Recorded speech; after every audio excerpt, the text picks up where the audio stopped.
Good morning, everyone. If we're ready, we'll go ahead and call the meeting to order. Morning, Bryce. Okay, we'll go ahead with the Pledge of Allegiance. Join me. I pledge allegiance to the flag of the United States of America and to the republic for which it stands, one nation, under God, indivisible, with liberty and justice for all.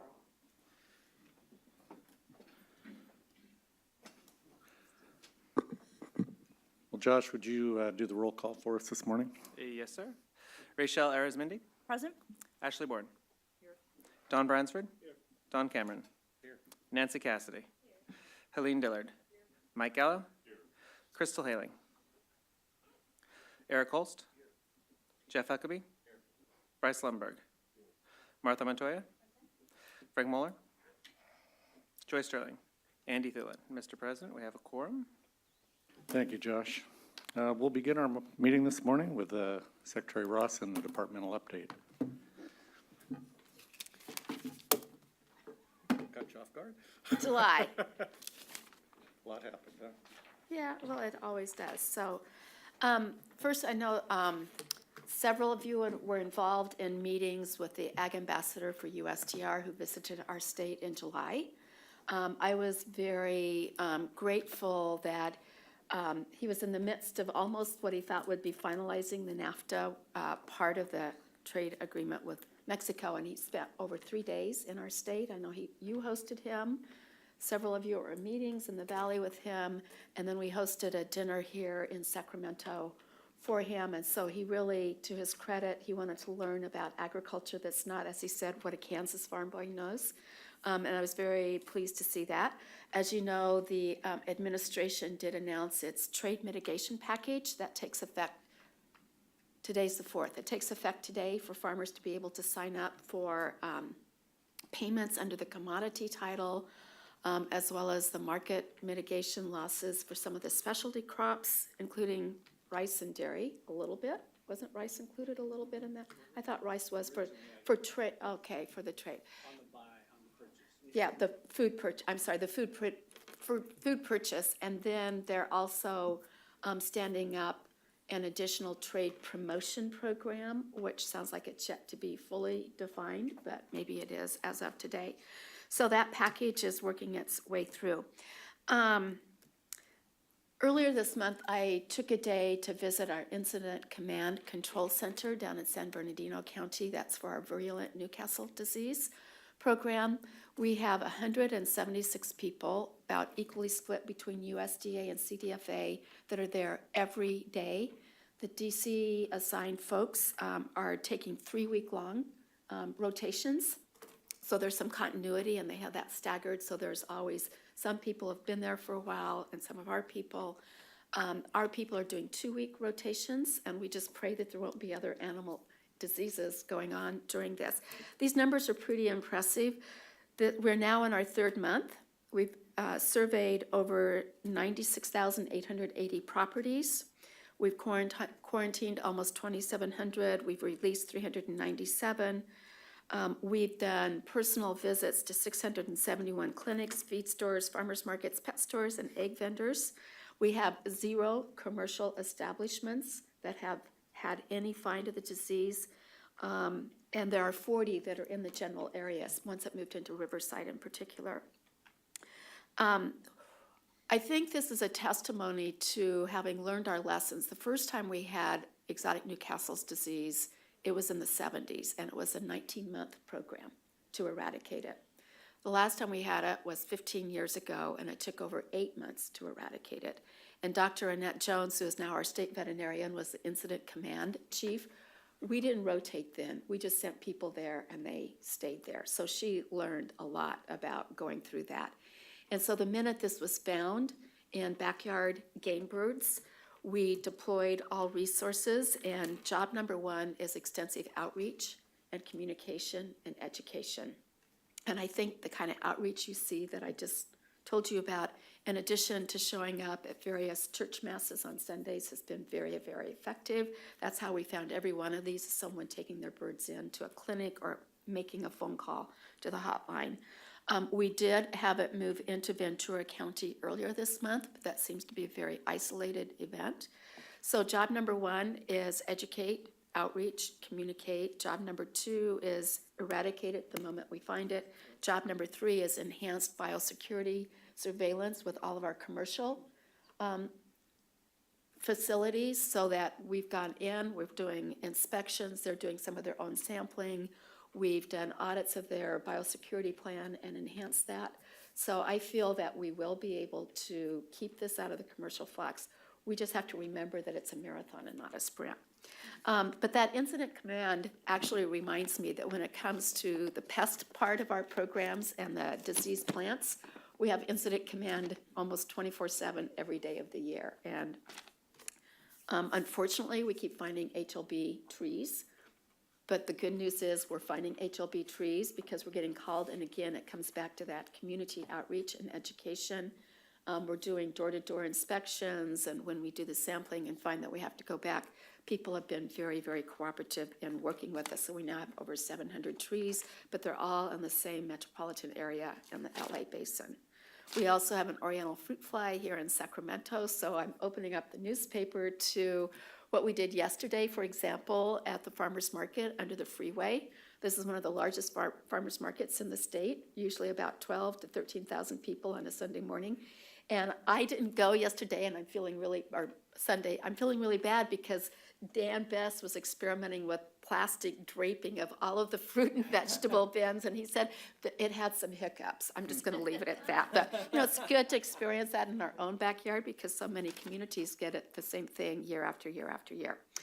And then I wanted to end by disclosing that last week USDA released their numbers of the 2017 cash crop value. California agriculture again is number 1 at $50.13 billion. They are going through the process of evaluating each county by county. That's why there's always a time lag. But in releasing this first estimate of our crop value, they also adjusted the 2016 crop value from $46.04 billion to $47.4 billion.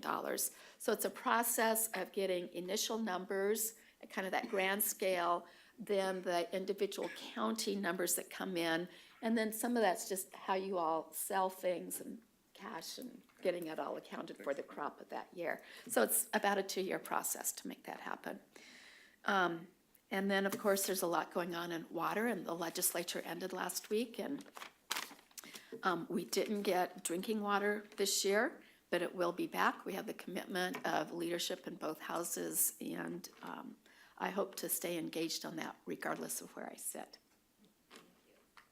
Yes, Joy. I just want to say thank you and commend you for a terrific joint statement with Felicia Marcus. I thought that was really meaningful, and I think it'll rally us all to go back into the breach. Yeah, I think I had an opportunity to meet with the speaker on Friday evening because it's really important for people to understand that a coalition like the one that was built does not happen that often in this town, and it's very real, and it actually got stronger over time.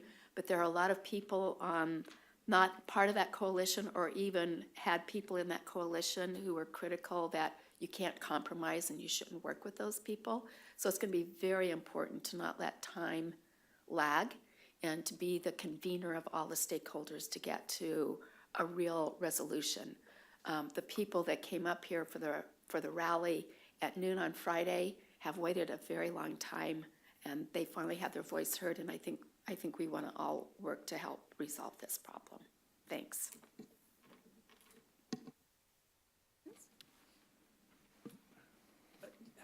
In the calculation of the crop value, Yes. how do they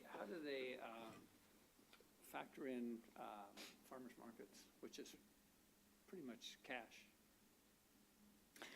Well, not being an IRS auditor or anything, I don't know how to answer that exactly. I'm just curious. But they, just if you are in a certified farmer's market, there's a lot of oversight on those and the collection of data. You are filing for your space at the market, somewhat dependent upon what you're selling and volume. So there is a reporting on that. And again, it's because in California, we have our county agricultural commissioner system. I mean, I think it's a huge asset to the infrastructure of agriculture in the state, being as big as we are, with the diversity that we have, that we actually have an ag commissioner in every state. And so they're intimately involved with the people who are selling at farmers markets. They also have to inspect them for pests and disease and making sure that what they're selling is what they grew, which you can count on if it's a certified California farmers market. If it's not a certified California farmers market, Jay. Do we know what percentage of the gate farmers markets represent? It's still in the scheme of a $50 billion farm gate value, it's still a very, very low number. But I think what's important, well, there's two things. One is very real. For those farmers, those dollars going direct from the consumer to the farmer allows them to capture more of a product than if they found an outlet to send it into. And secondly, I don't know how we would put a monetary value of the opportunity for consumers to interface with their farmer and actually engage in a conversation about why do the tomatoes not look as good as I want them to. I mean, that's what I usually hear, that or your prices are too high, which always are kind of like fighting words to me, but that's just me because I know how hard it is to grow those crops. So percentage-wise, it's still a very low number, but I think it's a very important part of community building and connecting rural and urban California. So I don't know how to put a monetary value on that. We'll have to ask Dan Sumner if he can put a monetary value on that. If I recall, I think 3 to 4 years ago, the U.S. Department of Agriculture Economic Research Service did an estimate for farmers markets nationally and kind of breaks down values by state. It did. So I can share that with you as well. Yeah, you're right, because it was the first time that at the national level they tried to measure price. Karen, thank you for that update, and thank you for your amazing work, all you do. Karen, I was wondering about Assembly Member Ana Caballero's bill, AB 2050. It passed out of the legislature. It's a clean, safe drinking water. It's a consolidation, is that the consolidation? It's a consolidation bill and kind of a governance bill related to clean, safe drinking water. Is that considered a helpful piece of legislation? So there were a lot of discussions in the closing days about different pieces that make up the whole package, and clearly consolidation is a helpful piece. It is not the solution, and I think that it was being characterized as if you just do this, it will solve it, and it won't. But obviously, the more work that we can do to consolidate systems, to give them a better financial foundation, it will reduce the amount of total dollars that may be needed. But it's not the total solution. So yes, consolidation was a part of the overall package approach to this. I don't want to blow anything, but I do have to commend Josh and Undersecretary Jenny Lester-Moffett because their lives have been taken over by preparation for next week's big events around the Global Climate Action Summit, as well as our two-day event in Sonoma. But it is shaping up to be a really powerful event, and I'm just so pleased with all their work, and I'm really glad Josh could take time out to be with us today. We'll see. I also want to thank one of our speakers, Director of Water Resources, Carla Namath, for being here. She's kind of busy right now, but she has been busy since I've known her. So she's the only person I know that actually has 32 hours in her workday. Thank you, Secretary. Just one quick question. I've had some faculty that are upset about Proposition 12, and I really don't know that much about it. I used to know numbers of everything, but now I need to know a title or what it does. I don't know if I have the title. I'll look at it. Oh, wait a minute, is 12 the Something to do with lane? animals. Yes, okay, so Proposition 12, I should know. Proposition 12 was sponsored by the Humane Society of the United States to accelerate the timeline for cage-free egg production in the state of California. We passed Proposition 2 10 or 12 years ago, which was somewhat vague in how it would be enforced or what the standards would be. And so this is accelerating the process to make the changes to completely cage-free. It's even accelerated beyond what the egg industry and HSUS had agreed to federally about 5 years ago, and the rest of the livestock sector prevented that from taking effect. So that is Proposition 12. It also prohibits certain practices for pork production and veal production. Right now, it doesn't seem to have very much organized opposition because people need all their capital to invest in their facilities.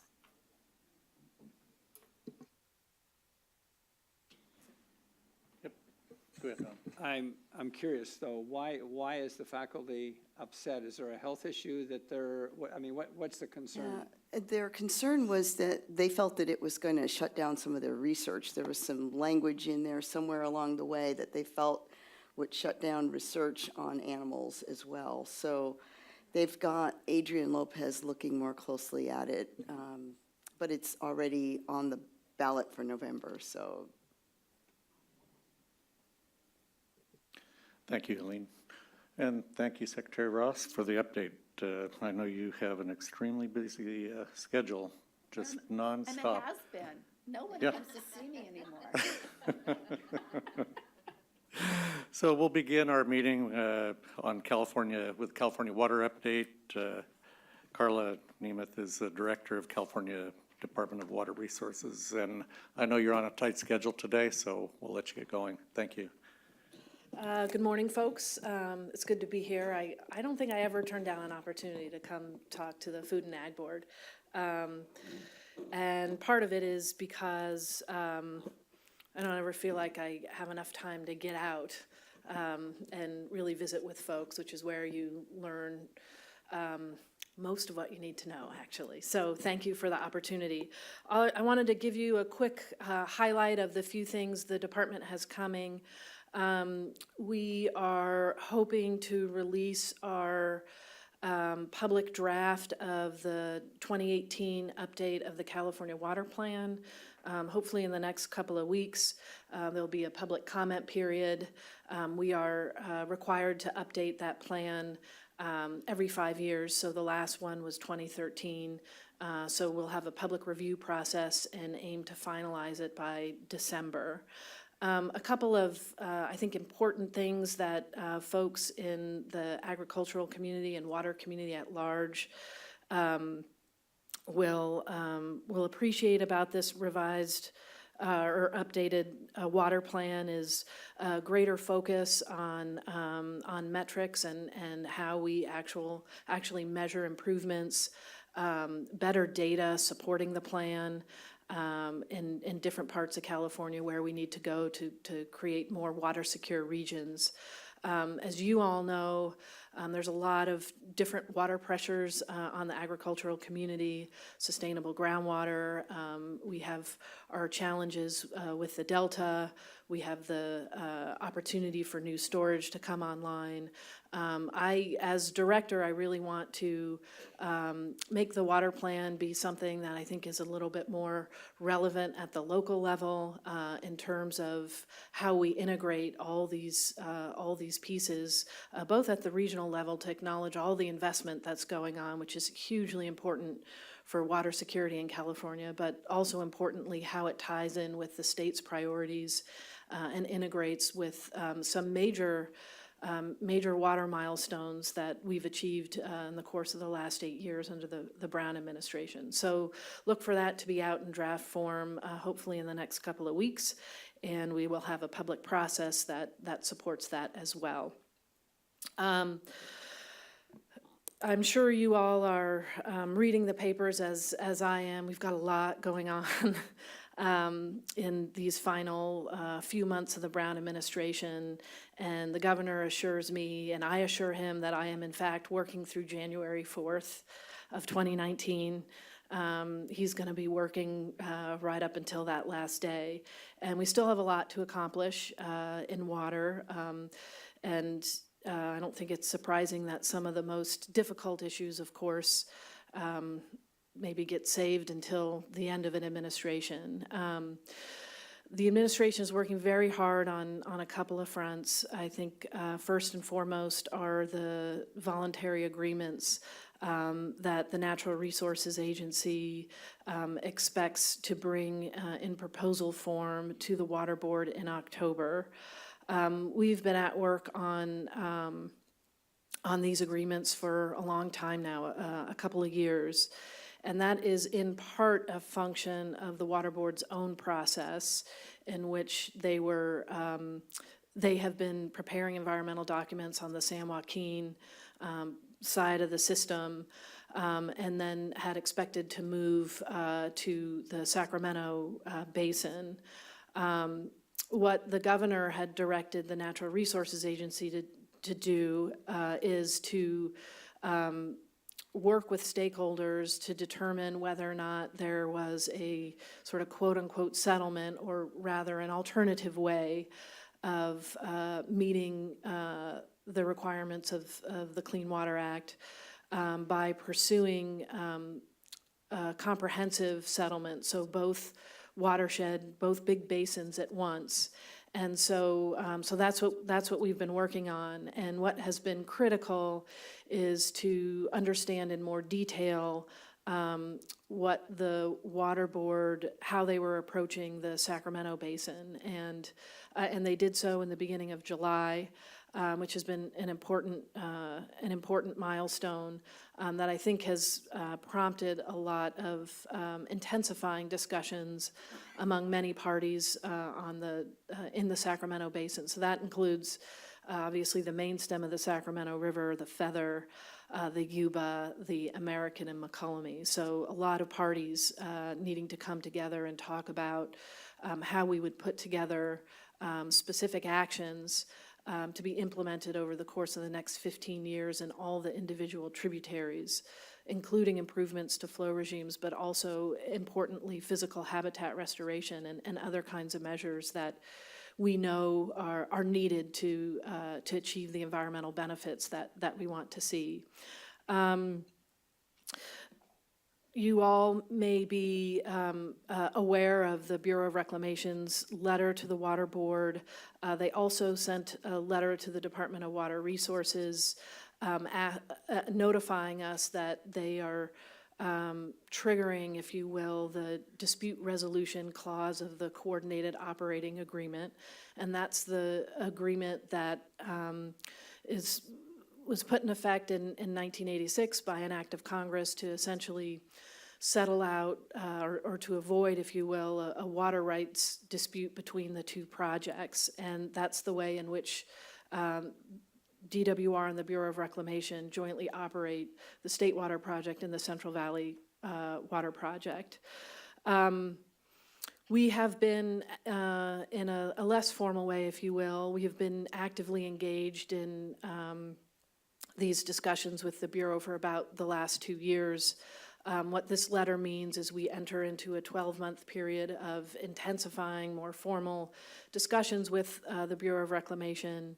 If we can't come to closure on what adjustments to the Coordinated Operating Agreement would be mutually agreeable by both parties, then we impanel a 3-person review panel that takes another 12 months to make its set of recommendations.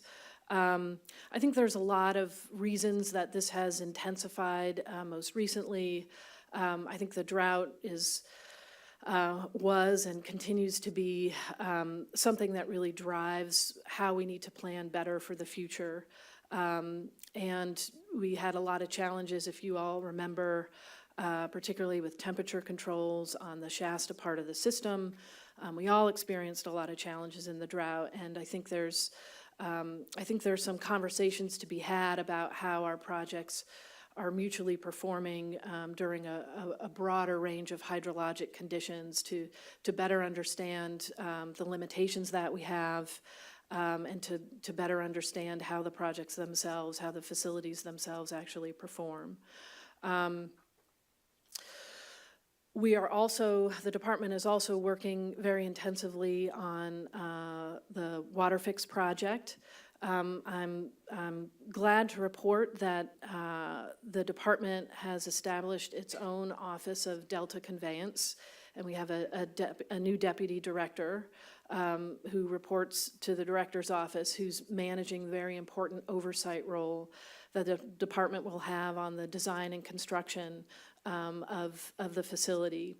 As you may be aware, we have a joint powers authority of the state water contractors who are funding the project that will actually do the design and construction. DWR will continue to be the owner-operator of the project and, of course, is the permit holder. So we have a very strong oversight role in working with that Joint Powers Authority as they get up and running and work through the final permits for water fix and move into a construction phase. We do have final permits hopefully coming from the Water Board. As you know, we have been engaged for a few years now in a water rights proceeding that would enable the new points of diversion along the Sacramento River. We've just started what's called Part 2 of that proceeding, which really focuses on the estuarine needs of the system and the potential effects that water fix would have on those kinds of uses. We also have a certification in front of the Delta Stewardship Council, and the Stewardship Council, I believe, has several appeals in as to the project's conformance with the Delta Plan, and they will be proceeding along their process to ensure that the water fix project as proposed is in fact in compliance with the Delta Plan or in conformity with the Delta Plan. Part of the issues, of course, in the Delta also relate to the project's potential impact on agriculture. One of the key items in the water fix environmental review document, which we've highlighted in our application to the Stewardship Council, is an ag land stewardship program in the Delta, whereby we can, hopefully in a more organized way, work with all of the Delta counties to support an overarching approach to supporting agriculture in the Delta.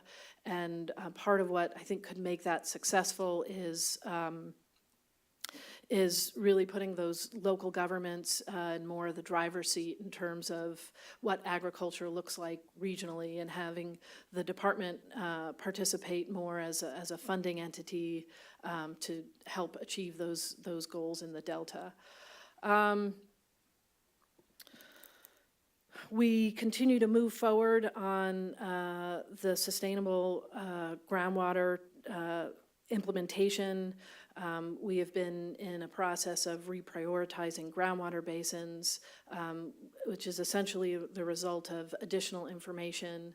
And I would say we have, I think it's about 14 basins that are that previously weren't considered the medium or high priority groundwater basins that are now in that category and are therefore required to submit a groundwater management plan to the department. And I think we had about 38 actually no longer be required to put a plan into the department. Some of those entities may very well choose to do it anyway, which is not a bad thing to be doing. But we continue to make important progress there. I think the real challenge is going to be when the rubber meets the road, so to speak, over the course of the next 18 to 24 months when plans need to be formulated and over to the department. While the department plays an important technical support role to the groundwater management agencies as they've been developed, we will have a different part of the department that will be the evaluators of the plans as they come in, and it's an opportunity at the department to I think connect some of the things that need to be done to achieve sustainable groundwater basins a little bit more directly with our integrated regional watershed management planning function. So we've got a lot of good cross-cutting opportunities at the department. And I would add to that some of the flood control responsibilities of the department, and the ability of floodwaters to be used more proactively for groundwater recharge is going to be important into the future. And maybe, Secretary Ross, I'll end where I began, which is, I think that's what's exciting about the California Water Plan, is the need that we have to integrate all of these pieces, and that's where we're headed at the department, and folks in the ag community are our partners in that effort. So I'm delighted to be here and answer any questions you might have. Thank you. Thank you, Carla. We'll go ahead and open this up for any questions. I'm going to ask, it's not fair, but I'm going to ask it. Because this board takes very seriously its responsibility to advise and make recommendations to the governor. And if there were a couple things that you would say, yes, that would be very helpful, the timing is right, an appropriate letter to the governor, any things to stress. I think that one of the things we've learned a lot about through the One Science program of the Delta Stewardship Council and our implementation committee is this land-water connection. So I'm thrilled to hear you acknowledge that in the ways you talk about integration, because I think that there's a lot of power there, again, in the hands of landowners to come to this table. We've seen it in different parts of the state. So I would truly appreciate any counsel you might give to this board, which I'm sure we'll debate today, any letter they might want to send to the governor's office. Sure, and I think one point on that maybe gets a little bit lost in the headlines, particularly in the context of the voluntary agreements, is that a lot of the things that we need to do in the tributaries for physical habitat restoration will require good partnerships with landowners, and ways in which we can be more regional in our approach to how we permit those kinds of projects. The department is participating in some efforts, I think with the Environmental Defense Fund and Sustainable Conservation, on these kinds of tributary approaches to permitting. And those kinds of implementation tools for the voluntary agreements are going to be really important. And it's going to be very important that we have good local water districts who want to partner with landowners and partner with the state to actually implement some of the projects that we would foresee being part of these voluntary agreements. It's really important for the Department of Water Resources to establish functional partnerships with local water districts and local agencies that want to do the work. They tend to know the communities best. DWR has a lot of technical expertise, but there's a lot of real knowledge on the ground, and the department wants to really empower those kinds of organizations to do the work.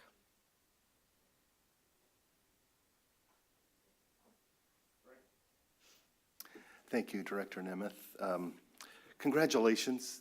Thank you. Congratulations on your confirmation, and thank you for your commitment to work to the final day. I know that is true. I know that is true of your boss as well.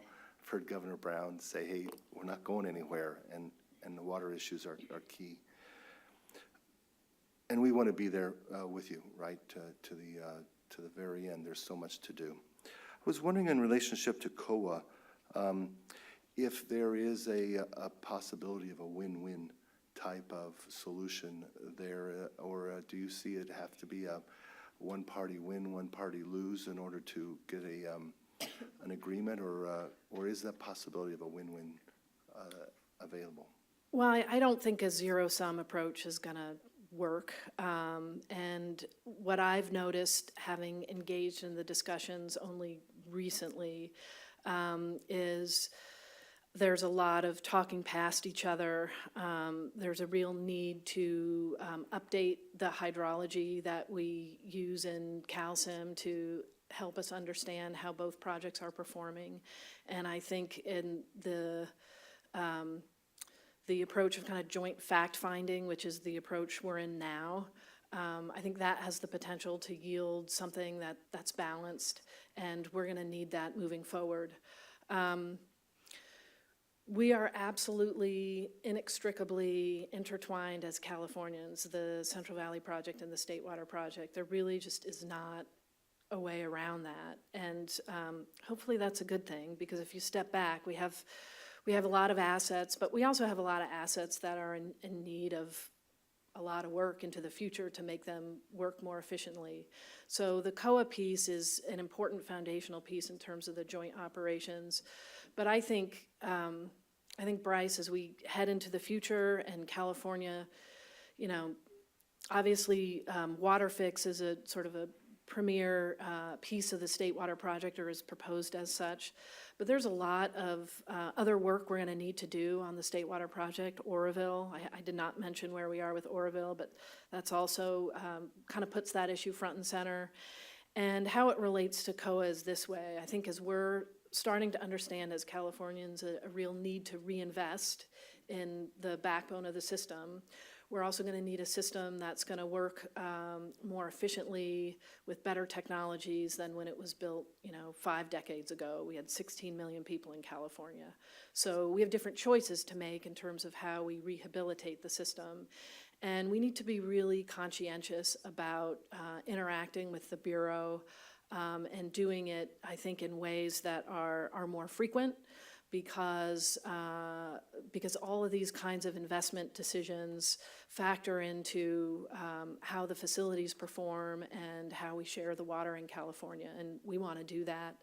I think we very much want to avoid a water rights proceeding. It just has the aura of decades of litigation that really don't help Californians. So I hope there is a win-win there somewhere. I think being on a path of joint fact-finding is going to be important to do that. And I think we have to consider all the investments of new facilities coming online, and how parties in California, with the beneficiary pays principle in place, how they can access those kinds of investments and improve their water supply security. And COA is a piece of that.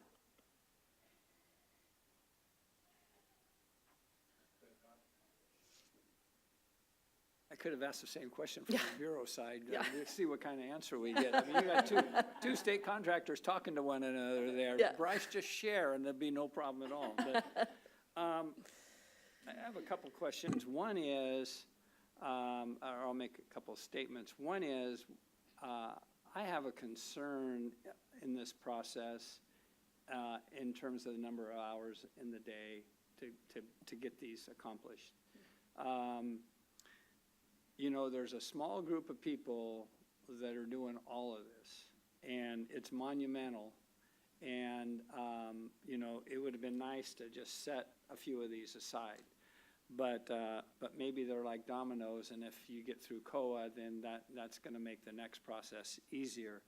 But, I mean, it's Herculean to get through this. Now, and I think on the voluntary settlement side, there are those that are probably further along than others.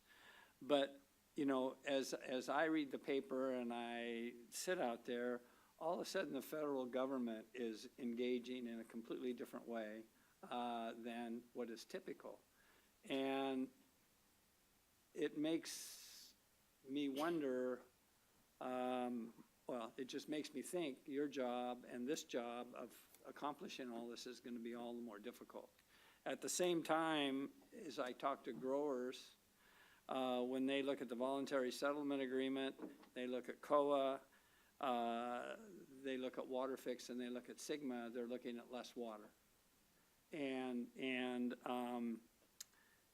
which is huge, because if surface water leaves and eventually Sigma kicks in, so they've lost two sources. And I guess, what do I tell those growers? I think that a couple of things. I think that it is important to acknowledge that, right now, so to speak, the pie is shrinking, and folks are feeling it from all aspects. I think the way forward is a better investment in science and other physical things that we need to be doing to help fish species that are the focal point of a lot of our regulatory environment, help those species do better. I also think we do need to invest in infrastructure, and we do need to invest in infrastructure in such a way that it, I think, captures more of the regional needs, but also are fundamentally connected to how the State Water Project and the Central Valley Project are capable of delivering water supplies. I think there are real opportunities in some of the flood interface issues, particularly in parts of the Central Valley that are really have very intensive issues as it relates to severe groundwater overdraft. And it's not going to be something that we can resolve over the course of the next 4 to 5 months. But in my view, what's really critical about the voluntary agreements is the opportunity in an institutional way to develop a history of success and a history of actually doing the projects we say we're going to do, because I think we'll all be better off over the course of the next 15 years if we're able to actually do the kinds of physical restoration that we know are needed. And we're going to argue over water and how much flow exactly where and when forever in California, and that's a little bit part of who we are. But we are, I think we're at a breaking point where we have to define a path that enables us to bring in on the environmental side of the equation, if you will, all these other factors that are limiting the ability for important fish species to recover in California. And then on the water supply side, we need to integrate a lot of the investments at the local level. And we have generational investments to make in the way that we convey water, through or under or around the Delta, and generational investments to make in storage. All those things are going to be necessary, I think, to tell growers that there is a secure future for water in California, and by extension, a secure future for agriculture in California.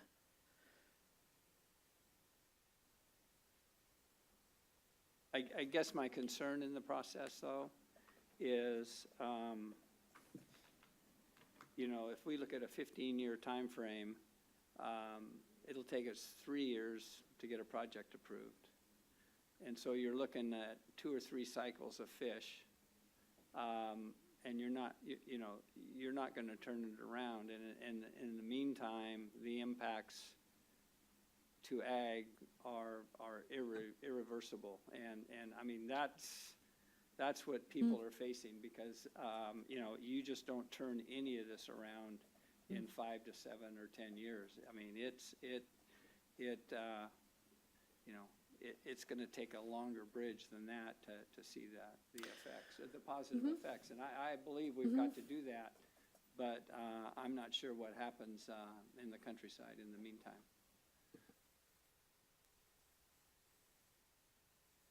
Frank, and then Bryce. Can you briefly touch on the Orville Dam Sure. project status? So we're working towards another November 1st deadline to complete the reconstruction of the upper part of the gated spillway, and also making some additional improvements on the emergency spillway. We are on target. I never take that for granted. Case in point, some of the Reading fires created some challenges, so you really just never know. So it's really important that we keep on that work. We've got people there working extraordinary hours. We're at about 750 folks who are there in rotation, week in, week out. They take Sunday off to do maintenance, but they're working really hard. I think we're going to meet that deadline thus far. The other important effort that we're engaged in is a comprehensive needs assessment, and that is, if we've done these repairs to the both spillways, and we've done as much as we can to restore their original design capacity. You know, what does it mean for the future? And that's a process that's about 2.5 years. We're working very intensely with the local community up there as well, and that's going to essentially establish what more do we need to do with the facility as it relates to public safety. That's priority number one. And there will be a lot of conversations about some design features that we can add. My expectation is we'll engage pretty intensively with the Corps of Engineers on their flood control curve. So we were operating off a 1977 manual, and we still are, with some clear adjustments to account for the challenges we have up at Oroville. But that's something that needs to be updated, would be updated as part of this process, and reflect all that we know about the increasing intensity of California hydrology, where we have longer periods of drought, of course, and then very intense and warmer storm systems moving through. Yeah, I think that's we've got a lot of work that's ongoing at Oroville, and that's where we are. And I am very hopeful that we will continue to meet our construction obligations, and it's because we've got a really good team up there and a contractor that's really been working with us arm in arm with both our partners at the Federal Energy Regulatory Commission and, of course, our Division of Safety of Dams here in California. I see the lights of Oroville every night. Yeah. The top of the dam is visible from the valley. I did hear the contractor give a presentation in March, just impressive. I would just encourage you, any of you, if you have a opportunity to hear the contractor give a presentation, it is an amazing undertaking. Not the largest project the contractor has ever done, but the shortest time frame, and the shortest plan, shortest build, and shortest time frame as far as getting up and running on it. To my friend Don Bransford, I would just say reasonable people can come up with reasonable decisions using facts, data, and the metrics, and I expect that will happen. I have full confidence in that. I really appreciate your focus on infrastructure and new water, more water. Just speaking to the project that Don Bransford is close to, Sites Reservoir, and the comments that I heard through some of the folks in Fish and Wildlife, just that why work with locals to develop more water when we can just take it or get it through the regulatory process was just very disappointing. And I hope in the future that as more projects come on or available, that we would be able to, well, I know with your department, we're in agreement, but that it takes a whole team all across the regulatory or the agencies to get things done. And thank you for your support and effort in getting the Sites Reservoir underway. So Carla, I know you're pushed for time. I really appreciate you coming in and spending some time and giving your insights to our board. It's really critical. I don't know why you looked at me when you talked about extremely overdrafted basins. Well, thank you very much. No, thank you again. Great to have you here. All right, thanks. All right, next on our agenda, Michael Carlin is the Deputy Director and General Manager and Chief Operating Officer of the San Francisco Public Utilities Commission. You join us. Michael supervises the agency's efforts in capital planning, emergency response, asset management, and other functions across the 3 business lines: water, power, and wastewater. Prior to this position, Michael served as the Assistant General Manager for Water, where he led the effort to diversify the water supply portfolio. He continues in that role, leading many of the environmental initiatives, including addressing the impact of climate change on the organization. So Michael, welcome. Thank you. It's a pleasure to be here today. That was a great introduction. I just would add that we're a water power sewer agency. We serve water to about 2.7 million customers in the Bay Area, not just San Francisco, but also San Mateo County, Santa Clara County, and Alameda County. We provide sewer services in San Francisco and a portion of San Mateo County. And of course, we supply power for our municipal needs in San Francisco. Can you bring up the slides, please? And I'm going to skip over a few slides. Okay. Well, while they bring up the slides, I'll just go through the agenda, what I'm going to talk about a little bit. First off, I'm going to talk a little bit about our relationship with the Modesto and Turlock irrigation districts. We do have a long-term relationship with them. We'll talk a little bit about how we have been planning our water supply for the past 10 years, and somebody said they can bring a project on in 3 years. I'd love to bring a project on in 3 years. It takes me about 10 to 15 years to bring a water supply project online, and he knows that. And I'll talk a little bit about the water quality control plan, the effects on the Tuolumne River, and specifically on our water supply, and why we think we have a more superior plan that's available for us. And again, we'll talk a little bit about negotiated settlements in the final presentation. Okay, here we go. There it is.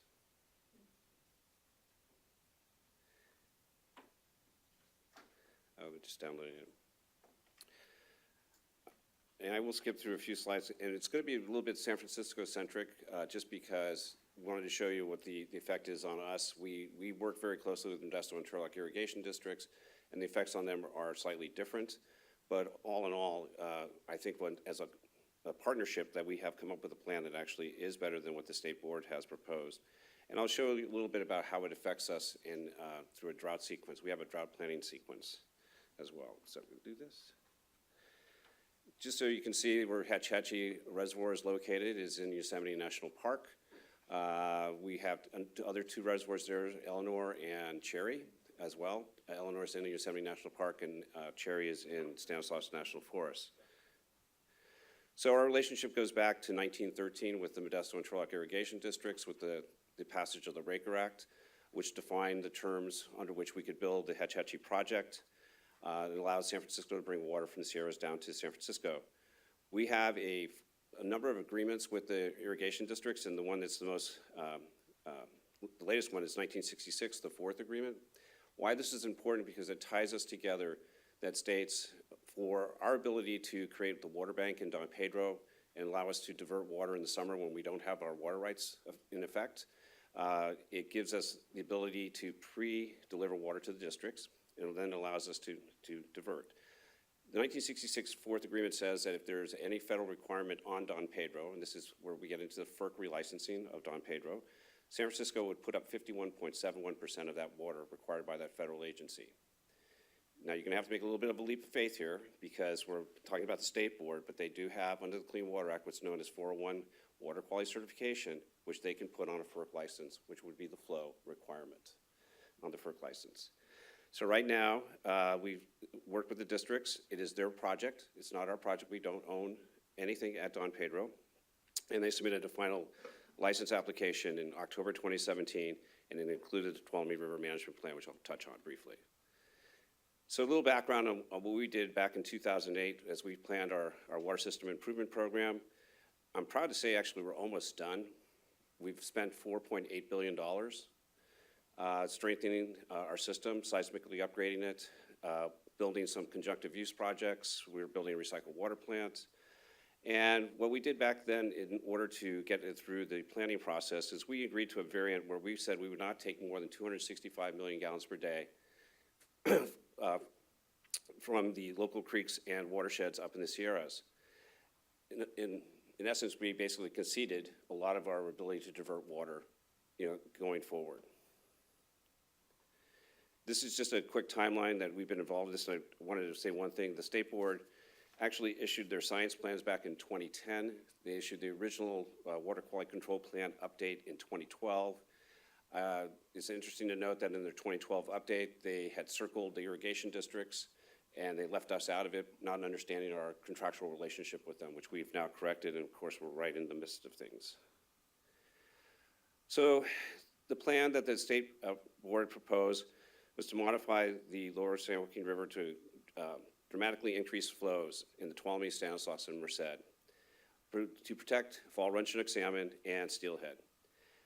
But the state's proposal is based on other river systems, and I think this is an important point. It's not site-specific. The state's proposal would be 40% unimpaired flow, February through June. Not targeted to any sort of function, just February through June. That much water has to go down the river. We believe it has limited benefits for the Tuolumne River and would seriously reduce our water supply in times of drought. What have we done with the districts is we've presented an alternative that basically looks at habitat improvements and strategic, we call them functional flows, that are targeted to a biological response. How did we come up with this? Is we've spent $25 million over the past 7 years doing site-specific studies on the Tuolumne, so we know the river. It's not like we're proposing something that we're not going to get a response. We know this river. The state rejected our proposal because it did not fit within their 40% unimpaired flow boards, sideboards. We now have evolved this into the Tuolumne River Management Plan, which was submitted as part of the FERC relicensing, and we still believe that a negotiated settlement is better than costly and unproductive litigation, but we're prepared to go that way. What's in the River Management Plan? And these are things that basically, first off, that the state board feels sometimes they don't have control over. And I think that's debatable. So strategically timed flows. Basically, you're doing a flow for a habitat response, or you're doing it for some sort of functionality such as cleaning gravel or things of that nature.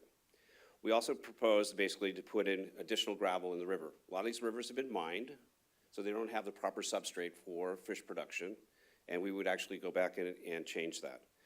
I mentioned gravel cleaning because their silt gets into the gravels and the fish don't use the gravels.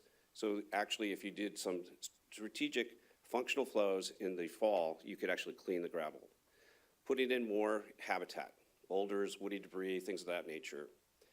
Predator control, not eradication. People keep thinking we want to eradicate predators. We don't. We just want to control them. We want to suppress their numbers so we can basically have a healthy fishery. We talked about a potential restoration hatchery, and this is basically to supplement the fish on the river. And of course, we want to do it with an adaptive management approach. We'll skip through these. So let's get down to it. So what I'm going to talk about now is Chinook salmon smolt production. And the green bar that's going to come up will be 2,000 female spawners in the river. And how many smolts do they actually produce? And then we had 10,000 female spawners, and then what's the discharge? So the base case is what is being put in today. The next bar over 673,000 acre feet is what the state board is proposing with 40% unimpaired flow. And what we're proposing is 290,000 acre feet, but more in a strategic way that we would actually produce fish. So when you look at it in the base case, in the number of female spawners, again, this is the available habitat. If you have too many fish in the habitat, they don't reproduce. You have to have sort of an optimum amount that can occupy the habitat. With the state board proposal, which is almost 3 times as much water, you get a slight increase in production of smolts. And with our 290,000 acre feet strategically placed down the river at certain times of the year, you get a significant increase in fish production. Let's look at steelhead, same thing. Again, this is based on 500 resident adults, and then the gold bar is 10,000 resident adults. So if you have 500 resident adults, basically these are the number of young years would be produced per spawner. When you look at the state board proposal, putting that much water down the river actually, and this is counterintuitive, is not good for the fish, because what you're doing is you're blowing the fish out at the wrong time of the year. You want to hold them, you want them to be there over summer. You don't want to start pushing the fish out too soon if they're too small and the predators get them. And of course, then we show our proposal, which then it has a functionality, a purpose for every drop of water that goes down the Tuolumne River. Predator control, I mean, striped bass are an introduced species. They're a big sports fishery here in California, but they're one of the biggest predators that we see on the Tuolumne River, along with other largemouth bass and smallmouth bass. I'm not going to go into this, but this is kind of illustrates. You think about 40% unimpaired flow, February through June. It's easy to do. It's not too much. This is the entire flow schedule, and it does every flow, every line on this does a different thing, and that's the important thing. It either enhances the habitat, or it performs a function on the river such as gravel cleaning. One of the things we talk about is adaptive management. I think this is one of the things that people go, oh, we can just adapt and manage this thing and see how it goes. Somebody mentioned 15 years. That's five life cycles of fish. It's about 3 years for each of the salmon. You can't have your hands on the dials and keep turning it all the time. You have to kind of set your course, take it down a path and see what happens. You can do this in a kind of transparent way, in a very structured way when you make decisions. But if everybody starts thinking that, oh, it's just trial and error, what if we just do this? What if we do that? What if we just put more water down? What if we, it gets to be a mess and you never get the results you want. Just to give you an idea, I'm going to talk about water supply impacts at Hetch Hetchy Reservoir in January 1991. That was a big drought for us. We have a planning scenario where people have called this draconian. Actually, I think it's becoming more of the norm. We have an 8.5-year specific drought planning scenario. We take the 87 through 92 drought and we add the 76, 77 drought on the end of it. And what we want to do is have no more than 20% rationing for a total system demand of 265 million gallons per day. Right now, we're serving about 210 million gallons per day. The gross per capita use in San Francisco is 42 gallons per person. So we're kind of planning for the future, and people have said, well, if you just had a shorter drought period, you could make it through things. Well, the urban water management plans requires a 3-year drought planning scenario. The governor's required a 5-year drought planning scenario. We're at 8.5 years. We believe in climate change, and we're doing a risk assessment, which will be completed next year, of what should be our drought planning scenario. Now, this is what it looks like during a drought planning, during a drought. This is based on total system storage, and you can see the 8.5 years. In year 3, you're basically at 10%. You're asking for 10% rationing. Then you get into year 5, 20%, 25%, and then you're basically out of water. Not a good thing. I lost my job, I think, in year 3. But this is how we do it. We plan for alternative supplies, and this is when we have to have those alternative supplies on hand when we do our drought planning scenario. And it's not like we're not building projects and making more water. We are. We're investing, and everybody should do that strategically. The green dotted line is what happens under the drought planning with the state board's 40% unimpaired flow requirement February through June. We run out of water in year 5. Not a good thing.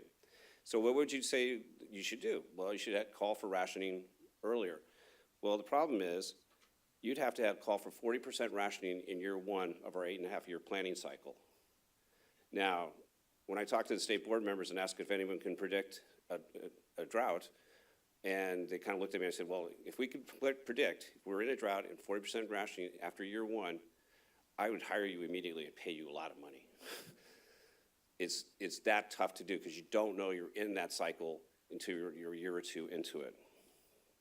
And then really the biggest thing here is like in year 7, 6 to 7, you're basically at 64% rationing, which is unheard of and unreal. In the 87 through 92 drought, San Francisco was looking at 45% rationing, and I can tell you that was very tough to do, given sort of where people were already saving water and the population growing.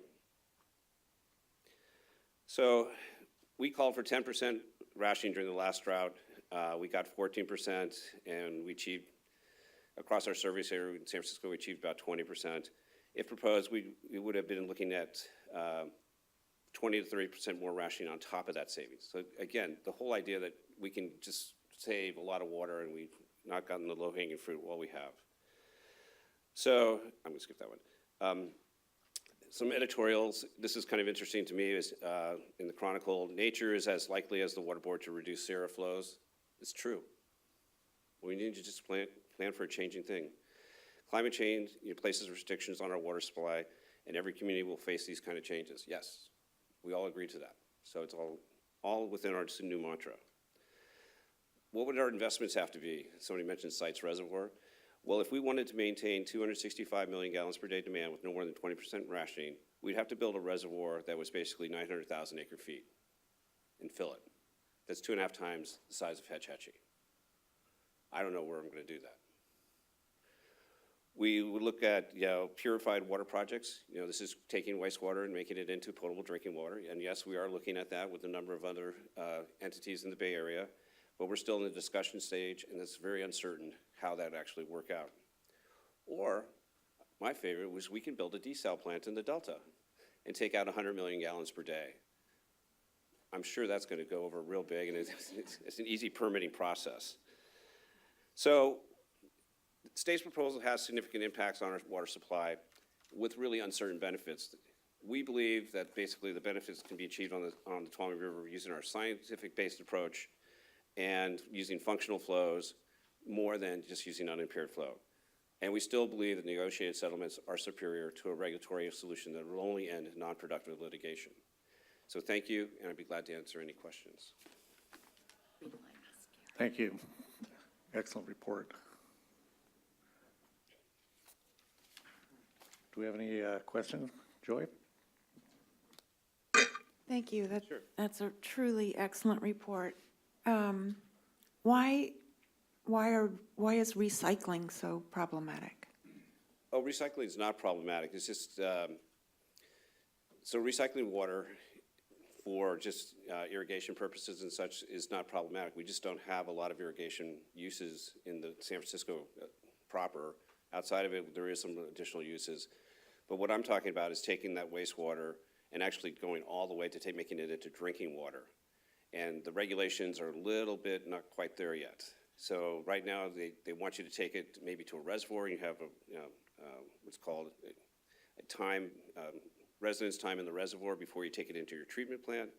Other places we're talking about is just putting it into our transmission pipelines and just delivering it. So there's lots of different ways you can do it, and it's not quite, it certainly isn't quite there yet from the public health perspective. Bryce? Thank you for your presentation. Thank you for your investment in alternatives, and I think the more investment and more kind of alternatives, hopefully the best ideas come to the surface, so to speak. I had heard that in the presentation of the San Joaquin, the State Water Board's proposal was that the water you lose through the regulatory process you can get from farmers, and that farmers can move to groundwater to replace the surface water that they're losing. Is that report a true report, and what is your response to that sort of answer in regard to the impacts of this regulatory process? That wasn't a very satisfactory sort of alternative that was presented to us on how we could make up water, which was basically we can buy water from irrigation districts, and we pointed out to numerous folks that when everybody's in a drought, there's not a lot of water you can buy. That's the reality of it. Having irrigation districts generically just go to the groundwater basins when they're overdrafted, and everybody knows that, and that's why we have Sigma, not really a good reality. Trying to do other types of activities, maybe on farm or something like that, maybe that's the future, and we're open to those kind of discussions, but that's still a discussion that needs to happen. So in other words, what I'm trying to say is that they presented no real alternatives to our water loss. Yes. Thank you. Go ahead, Ashley. Yeah, I have a question about the science. You've had a lot of the modeling showing the increases in populations for various flow regimes. It seems, I'm not involved in the settlement negotiations, but as an outside observer, it seems like one of the issues is there doesn't seem to be much consensus around the science of what is actually going to help the fish in terms of a combination of restoration, some of the other methods you mentioned, and flows. And so I know you've got science you're presenting as part of the Tuolumne River Plan, but I guess my question is how much of their work has been done to try to create some consensus around the science of what really is going to help the fish? It's a really great question. A lot of the science is, people have different science, whatever models that they build and such. We built one specifically for the Tuolumne River. There are other models such as the California CalSim model, there's the salmon model. much more generic, higher level, not very granular to a specific river complex. We have our modelers sit down with their modelers. We kind of go over the data. What data are you using? What are the assumptions? We try to bring people together that, in an objective way, that's not a subjective sort of discussion, like what's coming out of that. We've been working very hard on that for the past about 2 years now, but we still run into like I would say the roadblock that basically is, if you're not getting the answer you want, then you have to go figure out how to get the answer you want someplace else. And that's what we're running into with some of the regulatory agencies. It's really an unfair statement on my part, but it's the way I kind of feel about how we're going through the process. Could I follow up on that, please? And thanks for being here, Michael. I just look at the investment we've made in the Delta Stewardship Council's One Science and bringing people together on a global basis to try to get to some of these hard questions about modeling and all of that. It's not specifically applicable to the Tuolumne, but it is. Is there something there that we should be bringing more scientists together more frequently than they already are to help work out some of these knotty problems? I think that would be excellent if you could, especially some of those that are actually been expressing their opinion through blogs and other things, who are really sort of well-known and respected in the industry. They don't tend to work for just anybody. Collaboration. Yeah, and so I think there's an opportunity that's going to present itself where they can come together and actually, I'm going to use the word prescription, but actually they can prescribe what a restoration effort on the entire ecosystem would look like. When you talk about the Bay Delta, you start talking about the San Joaquin, the Sacramento, the Delta itself. You talk about the Northern Arch on the Sacramento side. You talk about where you can get the best bang for your buck on productivity, where you want the water, when, and such. There's a lot of opinions out there, but I think it's starting to gel a little bit more around that group of scientists. Thank you.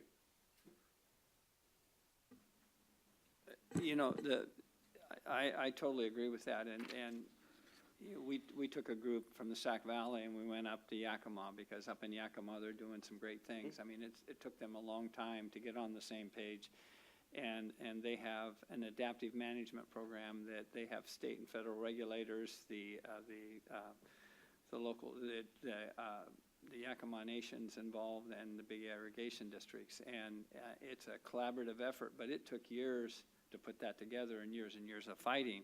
But the one thing I see is, you know, on the Sacramento, we're doing the same thing. We're developing science, and we find, you know, and I just believe combat science, there's a no-win situation, because when you end up in court, you know, the judge says, well, the regulator's right, you're wrong, and off you go. And that doesn't fix the fish. And that's why we've got to get into some collaborative environment where we have everybody in the room, you make the best decision you can make and move on. But with that, when you go to adaptive management, you're going to have to re-educate the regulator, because a regulator does not want to say, turn the water on or turn the water off, because if one fish dies, Right. he's in trouble. You know, and it's much easier to say, just increase the flow and we're going to see what happens. When you go to adaptive management or functional flow type arrangements, everyone's got to understand it may work and it may not work, but we're collaborating and we're moving forward, and I think that's the biggest challenge we face on our side of the fence with our regulators, because they're just not wired to operate like that. Agree. Yeah, go ahead, Bryce. Michael, I was wondering if I could ask you, what is the level of awareness of the people of San Francisco in relationship to the regulatory process of the State Water Board? When we were in Merced a few years ago, it was during the drought. We had a large auditorium with standing room only, a lot of emotion, a lot of energy, negative energy in the room. But I was wondering if we would come to San Francisco and want to meet on the State Water Board process, would we get a full house? Are people aware of that, or what is the level of awareness and concern of? So we've had several workshops before our commission. It's a commission that's appointed by the mayor and it's confirmed by the Board of Supervisors. And so we've had 3 or 4. We've had large groups show up for that. We've also done a presentation at the Board of Supervisors just to let them know. We constantly keep our elected officials up to speed on where we're at in the process, and they've been very supportive of writing letters and such. It's interesting, but we also think it's the large businesses in San Francisco, the hotel industry. You think about the tourism in San Francisco. You think about the large companies that are based in San Francisco. We have been reaching out to them to make them aware of this because they want to be there. So the Salesforces of the world, the Twitters of the world, all of them are in San Francisco. And, you know, we want them to stay there, but they need to know that they can grow their office complexes and have their people live there and such. So if you have just a hearing, you'll get the usual suspects, but we'll also have the balance on the business side and the community side as well. So it's been interesting, but there's a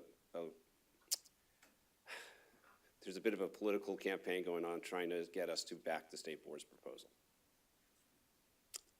So I'd like to follow up a little bit. Do your ratepayers, do they understand? I guess you spent $4.8 billion since 2008 in infrastructure improvements. Do they understand that they're looking at possible cuts in flows long-term that actually might slow or stop growth within your areas there? Yes, it's a great question because one of the things that we do is we do 4-year rate packages. So we just passed our 4-year rate package, and so we brought all those types of businesses, community organizers, things of that nature, in to talk about the rate package to show them the value they got for the rate increases. And we constantly do that. It's important that you keep them kind of involved. Having then said that, we've also been telling them, like, well, you've invested this money, but you might not be able to use all those assets as fully as you might think. And if you're on the development side, there's a lot of push for affordable housing in San Francisco. We're supposed to produce 30,000 units over the next 4 years, which I think is going to be a real lofty goal. And there's a big push for increase in office space in San Francisco. It is becoming, again, sort of a destination place for people to come live and work. So we're constantly out there in the community, in the neighborhood groups. I live in San Francisco. I go to the neighborhood meetings. I don't tell them who I am. But I want to listen to what the people that I live and work with, what they're thinking and saying. So it's a great question. Yeah, hey, quick question. The other climate change is going to bring not only potentially more uncertain and longer droughts, but more fire. And I wanted to ask about, it was 4 or 5 years ago that the Rim Fire burned through your the watershed that had a lot of your infrastructure. I'm curious if you have any insight into sort of how that process went and how much fire factors into your planning and threats to water supply. It factors in quite a bit. 2013 was the Rim Fire, started in August. I think I was home maybe like 3 days over 6 weeks because we were concerned about it burning into the Hetchy watershed. It had already burned into the Cherry watershed, and the devastation is quite remarkable. Fire comes into play a lot because as we lose sort of the ecosystem, the ground hardens, we don't have the trees, and the runoff is completely different. The question goes to climate change as well. As we've been noticing the loss of low snow, the 4,000 to 5,000 foot snow, so it's turning into rain more, and when the fire goes through and it hardens that ground, it just kind of runs off. So we're preparing for that. I mean, we're trying to plan ahead on erosion control measures, revegetation, things of that nature, and it's always on our mind every fire season. And my heart goes out to everybody that's actually been harmed by fires.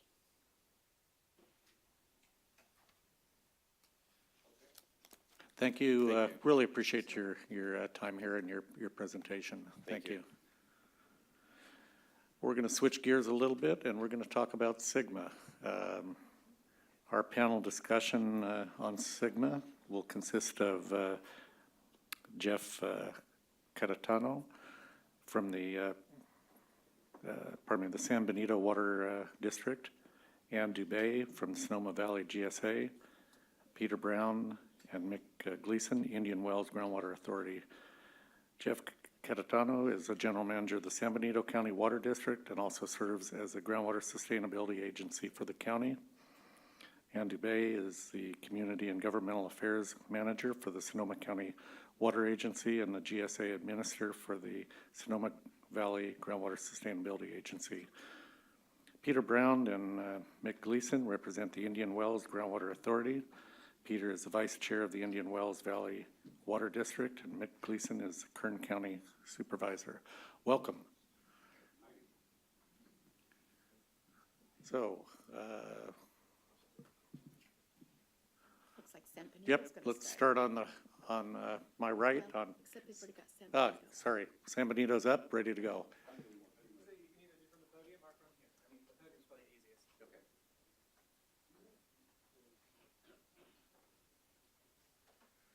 And then to advance, just press the arrow key. Okay, thank you. Good morning, Jeff Catania. I'm General Manager for San Benito County Water District.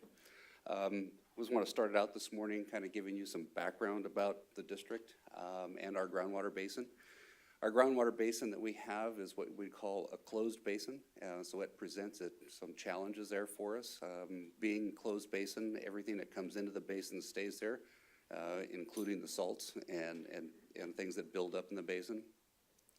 Salt buildup in the basin has also been a problem with the water softeners in our area. Our basin is naturally high in total dissolved solids because the majority of the water comes through marine sediments. So with that, it brings calcium and magnesium with it in the water.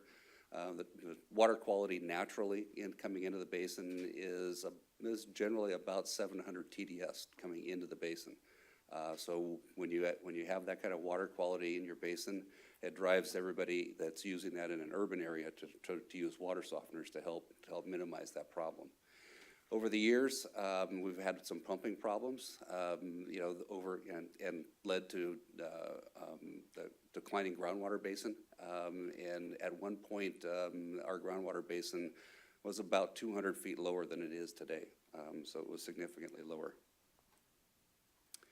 But our groundwater basin does provide us with a significant, basically a bank account for us. Throughout the drought, we were able to manage that issue because our groundwater basin basically holds about 500,000 acre feet of usable water.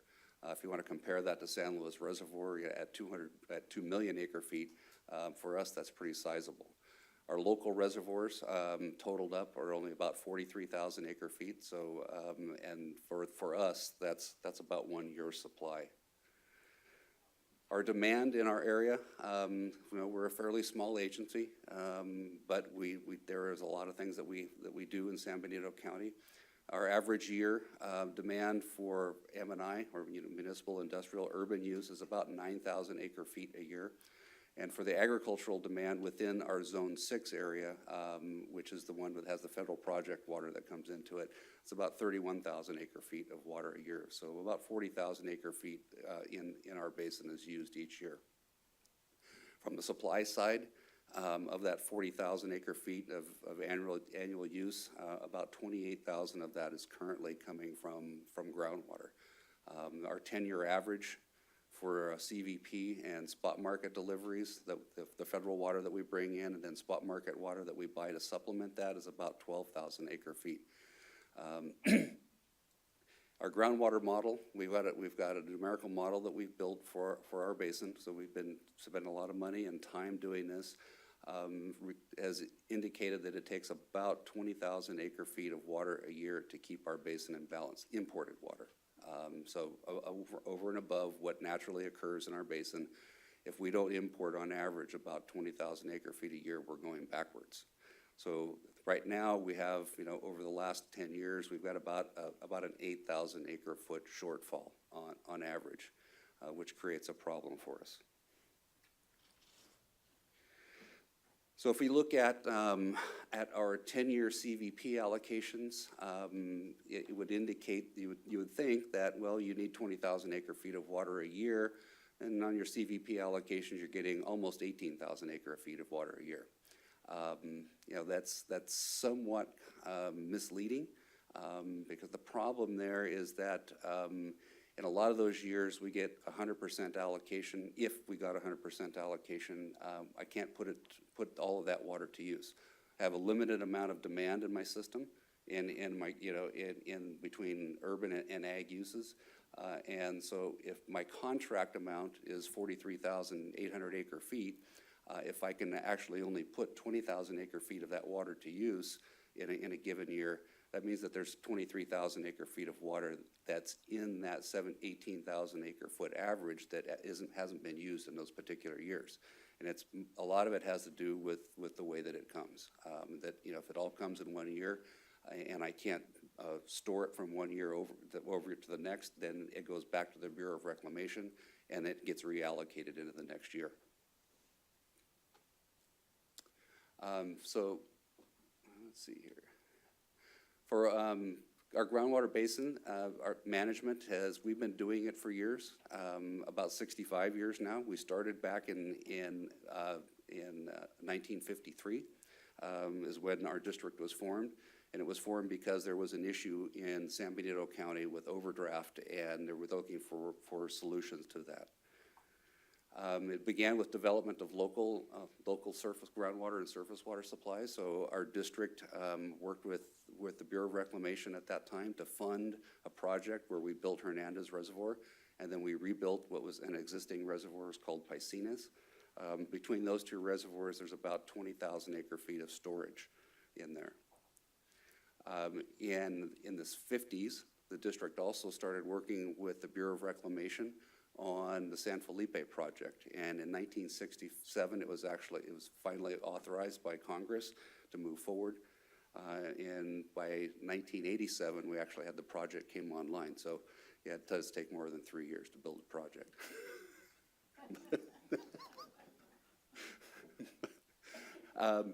Again, we've been doing this for 65 years. We produce an annual groundwater report that reports the state of the basin each year. There's a different focus on every 3 years. We focus on groundwater supply and the balance in the first year. The second year is on water quality in the basin, and then the third year is open for whatever is the issues that are coming up, that are specific to that particular time. So we also have a groundwater management plan. So again, like going back to what I said, we've been doing this for a long time and been very conscientious about managing our basin. In 1998, which is the year that I happened to come on with the district, we developed our first groundwater management plan. And in 2003, it was updated to include some updates that were necessary to deal with the city of Hollister and their wastewater issues. And then this last year, in 2017, we formed our Groundwater Sustainability Agency. So what are some of the challenges that we have with groundwater management and sustainability? Well, first, having that need for 20,000 acre feet of year in our basin to keep it balanced is a challenge. The CVP allocations have been shrinking and less reliable. It's more difficult to count on that water each year, which makes it more difficult for my growers, which depend on a lot of that water, to be able to count on what they're going to do for contracting. They're looking at putting their contracts in place usually in October, November of each year. And I can't tell them what the allocation is going to be a lot of times until May of the next year, the final allocation. We used to get our allocations in February. The Bureau of Reclamation would come out, give us our initial allocation in February, and we would be able, and then the growers would have some assurance of at least what, a minimal amount of what the water supply is going to be. But the last few years, I haven't been able to tell them what, even come March 1st when our contract year starts, we haven't gotten an allocation. So it's very difficult. What we do in those years, and what we have been doing, is the district has the ability to store some water in its reservoirs. We have a reservoir that we have 10,000 acre feet of storage in, which is about 50% of the annual demand. That's an off-stream storage that we put CVP, or the federal water, in. So if I'm able to hold enough water over from one year to the next and keep that reservoir full, at least I have some water that I can tell the growers and the urban community that they've got water that's going to be available. The cost of imported water has been increasing significantly over the last 10 years. It's increased 110%. That's the cost to my users. Currently, the approved ag rate is $272 an acre foot and $363 an acre foot for municipal use. That's getting to be pretty expensive.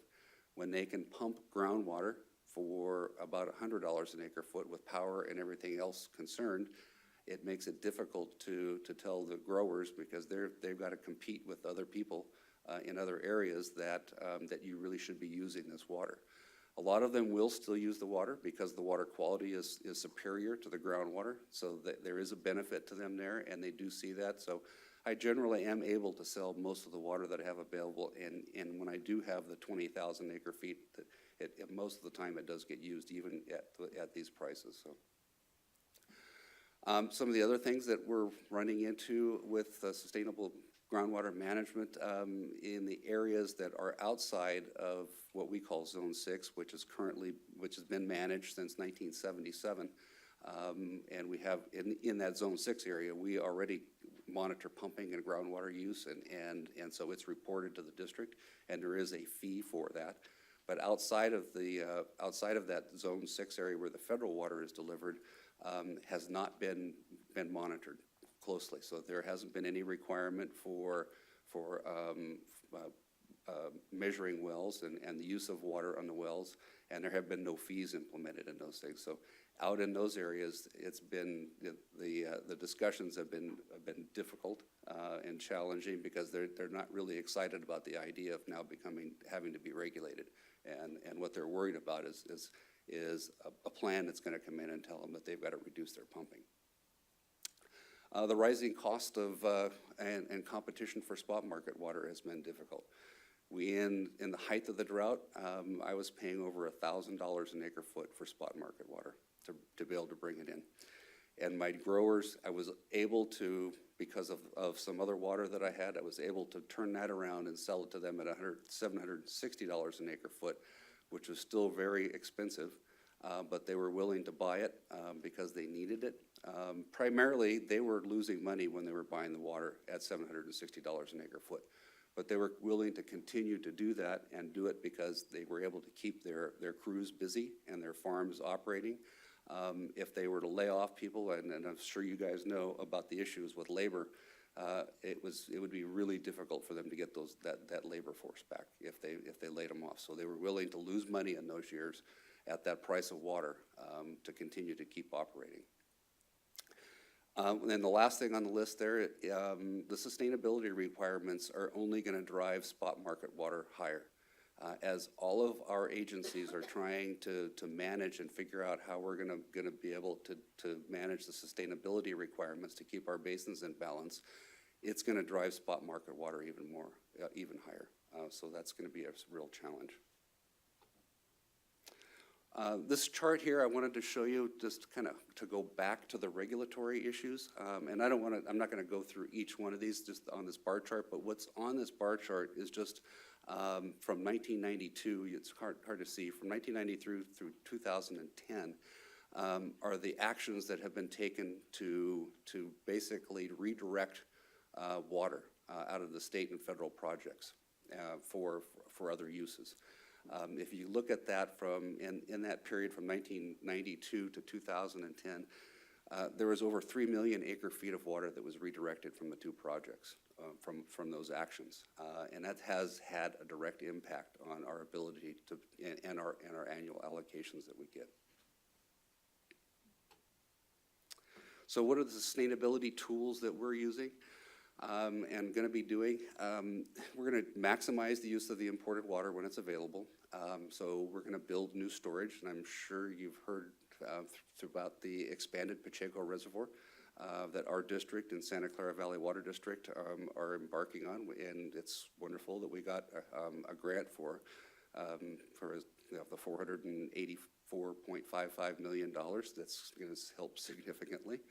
We're going to use direct percolation of imported water into our basin. We have been doing that historically, but we're going to continue to do it. There was a period of time when we were unable to do it because we were fortunate to be one of the only agencies west of the Rockies that have zebra mussels in their reservoirs. So that reservoir that I was talking to you about that holds the federal water has zebra mussels in it. So where I was able to release some of that water into the streams when I had 20,000 acre feet of extra water available to me, I can't do that as often as I'd like to anymore because the fact that there are zebra mussels in that water and the potential for that to come through our system and be released into the streams.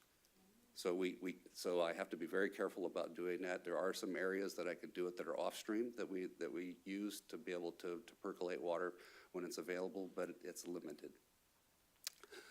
We're going to increase the availability and use of reclaimed water. We worked with the city of Hollister, and between the two of us, we spent about $140 million on water projects to be able, and part of that is to be able to get reclaimed water. The city of Hollister built a reclamation plant that was about $80 million to $100 million. That's state-of-the-art as a biomembrane process. And the water district, my water district, built 2 surface water treatment plants to be able to use CVP water to deliver to the city of Hollister residents.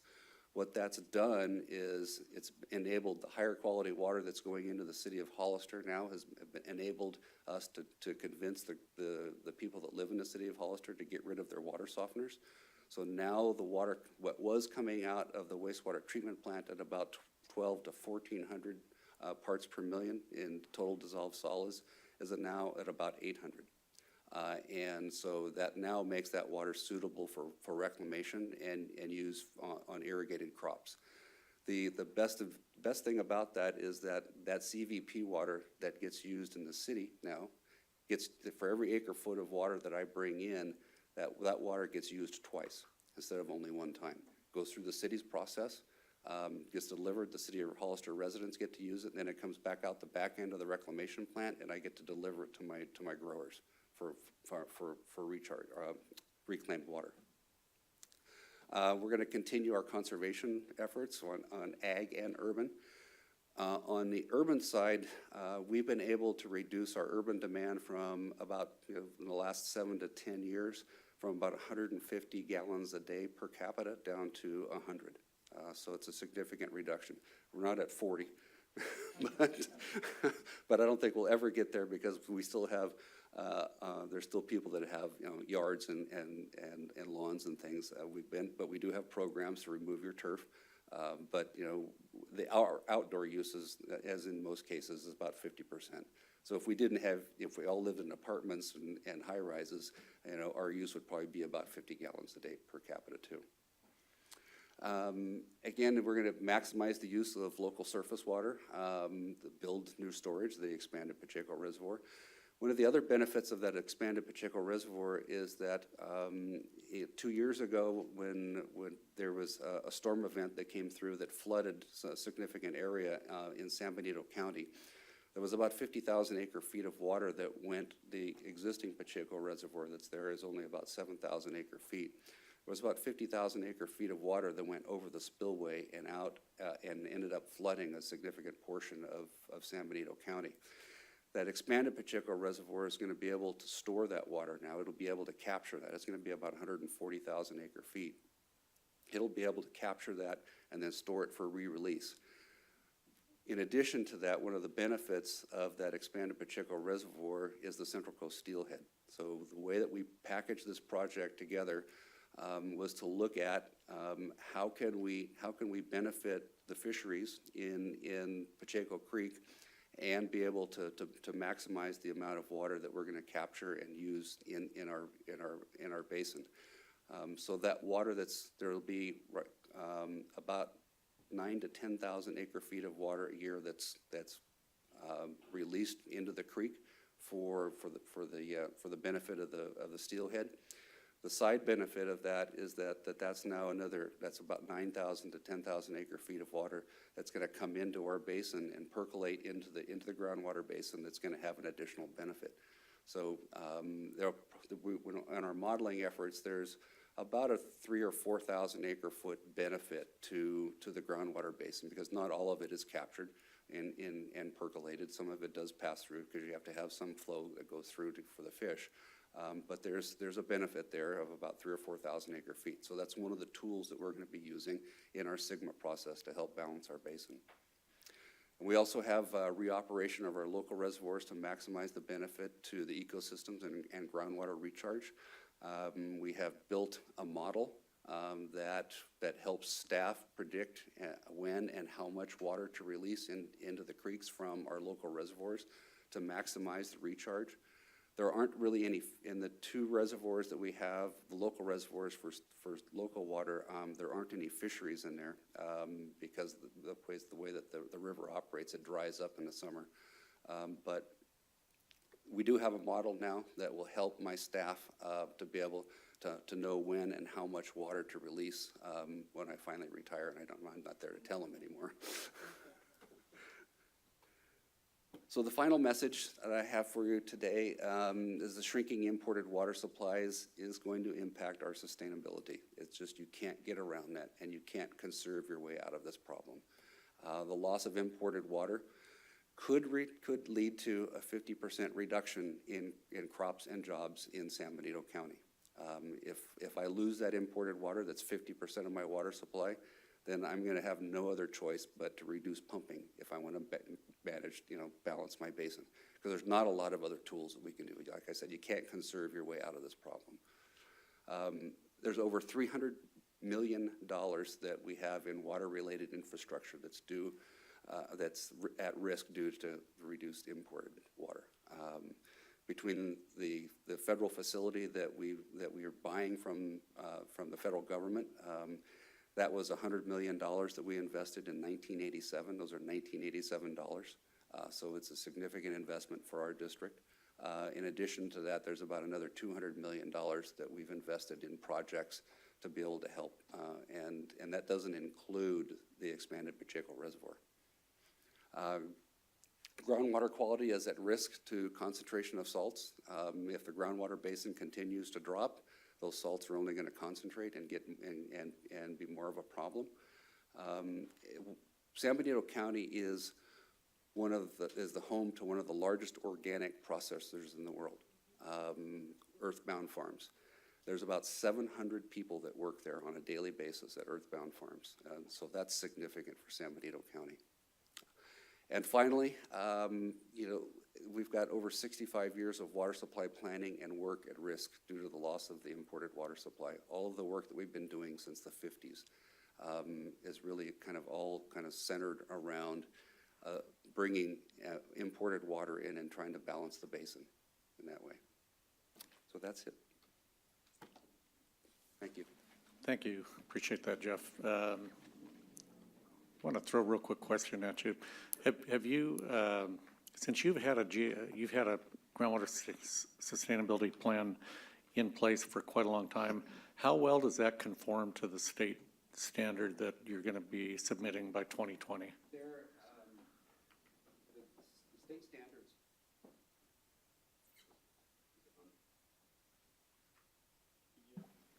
Can you hear me now? Okay, good.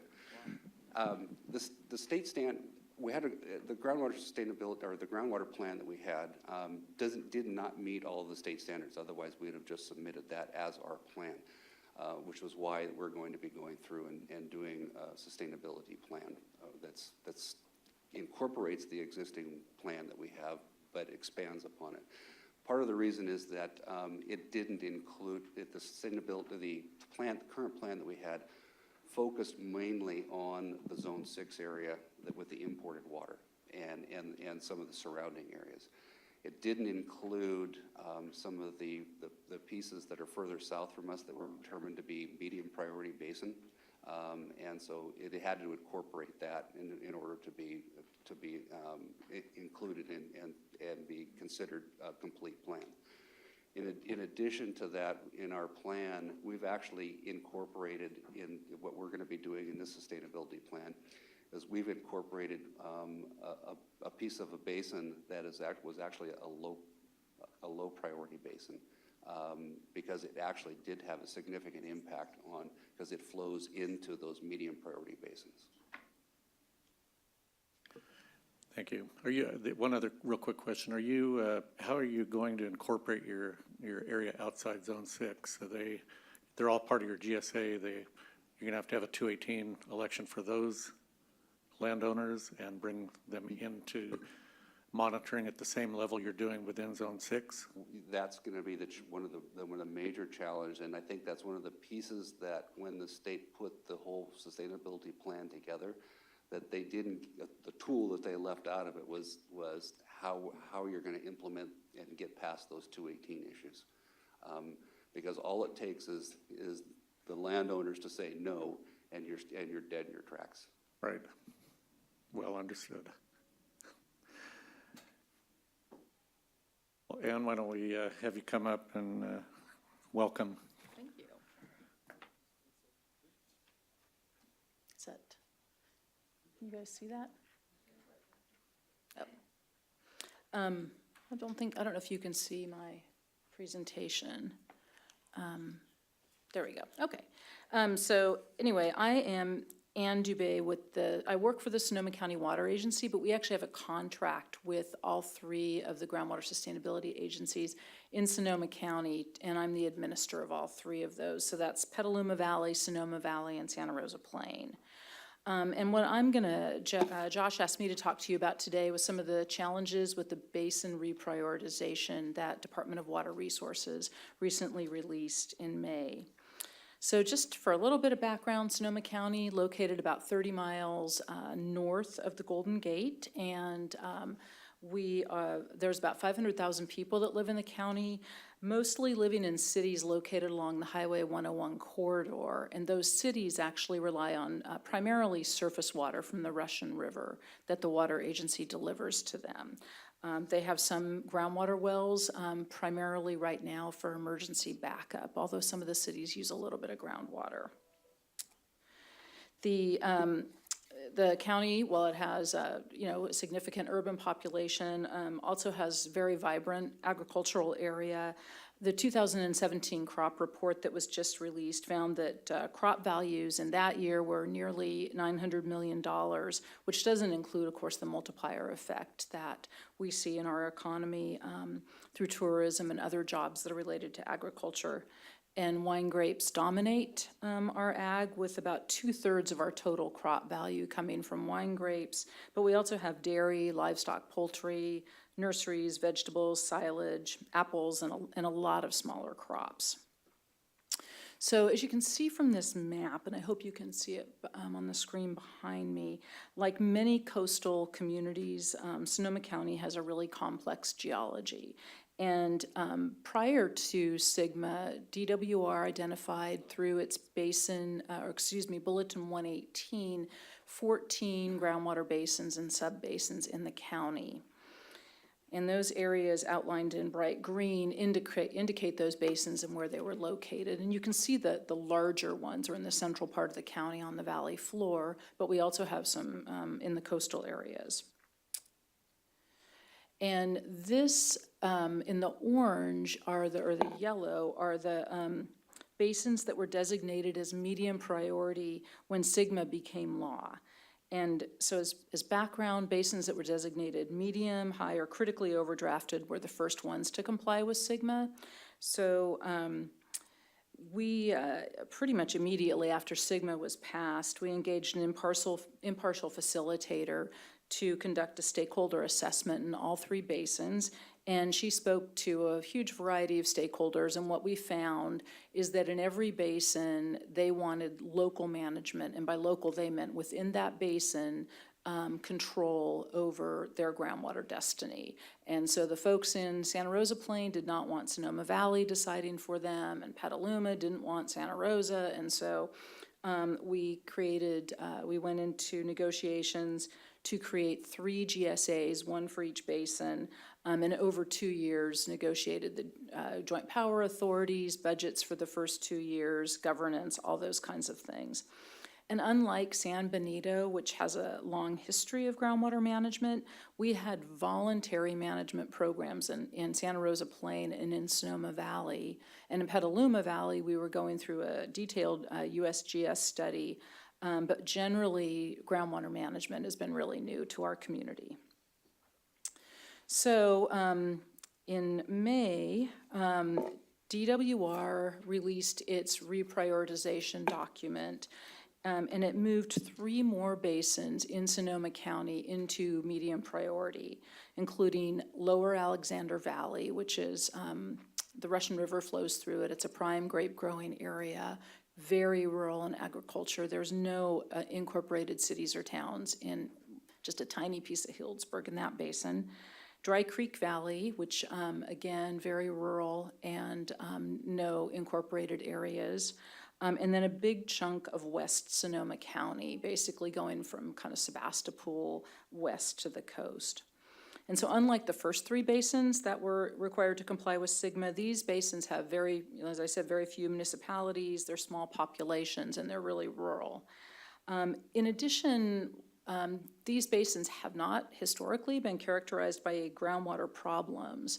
There are some areas in the West Sonoma County that have uneven groundwater, and it's primarily related to the geology, not to overdrafting or neighbor problems. So reprioritization concerns. I mean, the first one, for phase 1 GSA costs, and that's formation through the adoption of the groundwater sustainability plan, we're estimating it's costing $2.7 million per basin. And so adding 3 new basins in Sonoma County is about $8 million for our local community to absorb. And because this is primarily in unincorporated areas, it would most likely be the county that would have to pay for a lot of that. And they're actually, the county government is really reeling right now from the cost of responding to the wildfires and the just ongoing cost that is putting on the community. We were super fortunate. All 3 current basins got $1 million each from Proposition 1 for the groundwater sustainability plans. But that money has now been all allocated, and if the November water bond passes, there would be additional funding available, but if that doesn't happen, we're not really sure what funding is going to look like in the future for those 3 basins. So that's just kind of a community concern regarding reprioritization. A concern from more of the, I think, policy level, and I think it's more of a statewide issue, are concerns over some of the metrics that were used to determine the basin's prioritization. And a good example of this is water quality, where Department of Water Resources gave equal weight to contaminants in groundwater and to naturally occurring minerals that don't cause harm to humans or environment, like iron and manganese. And our concern with that is twofold. First, in most cases, there aren't really management actions that a GSA could take to address things naturally occurring minerals, like iron and manganese. And the second concern is that, well, these constituents can, impact the smell and taste of water. They don't harm human health, and they don't make the water not drinkable. So we're not really sure why they're a water quality issue. Another area of concern over the reprioritization is actually estimates over groundwater use. And the numbers that DWR used to estimate water use of crops in particular was of concern to us locally because they're significantly different than what our local estimates are and then what an earlier DWR study found. So for example, in this table, the first bright yellow band is the numbers from the recent reprioritization. And at the bottom line is vineyards, which are our biggest crops. And this is just for one of the basins. It's an example. DWR's estimate was 1.15 acre feet of water being used annually to irrigate 1 acre of a vineyard. And that differs significantly from the last yellow column, which is the USGS estimates of applied groundwater use in that same basin, which was 0.9 acre feet. And then also in the middle column is the 2010 agriculture and land use water estimates from an earlier DWR study that found 0.61 acre feet of irrigation, of water being used to irrigate an acre of vineyards, which is much closer to what we hear anecdotally and what some of our smaller studies of the basins have found. And the estimate use is really important, I think, not only locally, but at the state level, because smaller basins without a lot of use kind of have a get-out-of-jail card free. They don't have to comply with SGMA if they don't have other water quality or other groundwater issues like subsidence or stream water or groundwater issues. So for some basins, they could maybe not have to apply. SGMA would not apply if proper irrigation estimates were used. And I think just in communities like ours, with no irrigation districts, the water use estimates have become really important. As what Jeff mentioned, we try to figure out who pays for the GSAs and the development of the GSPs, because the California Constitution and the courts have pretty much tied the hands of the GSAs when it comes to fees. Unless we want to take a measure to all the voters in the basin for a parcel tax, we're really limited to fees that are based on groundwater use. And because we don't have those irrigation districts, and because most of our wells are not metered at this point, we're gonna have to use estimates to determine what those fees look like. And so we feel like estimates really need to be a reflection of reality. So on reprioritization, the comment period closed on August 20th. The Association of California Groundwater Agencies, the California Groundwater Coalition, and several other organizations submitted comments, as did many, many people in Sonoma County. I'm sure you all are familiar with DWR's website and can find those comments. And I wanted to really end with a couple of things. First of all, I just want to say that overall, we have been so incredibly pleased in working with DWR. Their staff on this, I don't know if your guys' experience, but their staff has been responsive, transparent, super, super willing to talk to us about any local issues that come up. I mean, they've been incredible, and it's a huge task. But in Sonoma County, I think that the majority of people probably do support groundwater management. I know that the Water Agency's Board of Directors and that our Board of Supervisors absolutely support it. We think, everybody has seen this photo from the Central Valley where groundwater pumping has led to severe land subsidence. We don't want to see this in our communities, nor do we want wells to go dry or for people to have to get their water trucked in because water quality is so bad. But SGMA's complicated, and it changes the whole dynamic of water in California. And it's also really personal. We talk to well owners every day who are really, really threatened by the idea of groundwater management.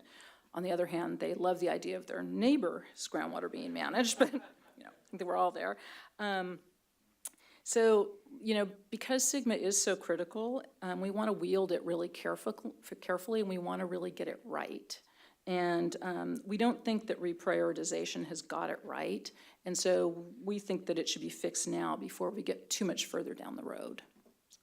Sorry. Thank you. Great, thank you, Ann. Any quick questions before we bring on the next two presenters?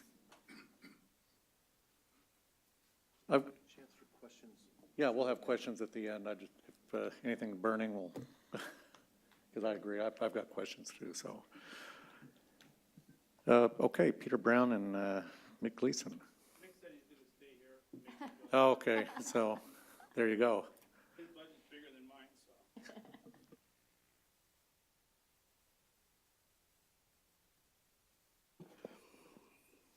So is this my clicker here? The right arrow, okay, all right. Same as on my computer. Thank you for loading my program. Did you notice I sent it to you at 2:37 a.m. this morning? Huh? I decided to make homemade salsa instead of doing my job. Turned out really nice. Thank you for having us here. We were kind of given the job of explaining how we came up with our ordinance. And I'm not an attorney. I might look like one sometimes, but And I've been around attorneys for 25 years now in the water industry, so I feel like one too. I just don't get paid. My stipend is $100 a meeting, and if I have 2 meetings a day, it's still $100, so it doesn't quite work out. So thank you for having us here. You guys can see that. So anyways, so Mick here is my buddy, and thank God he has a plane and he flew us here, because it's a 7.5 hour drive here too. So, yeah, so we're good. And you guys are gonna feed us a really good lunch, right? All right, so so on the bottom of my slides, I put little educational snippets because I think things get kind of boring. So at the bottom of this one, I said, "What are you waiting for?"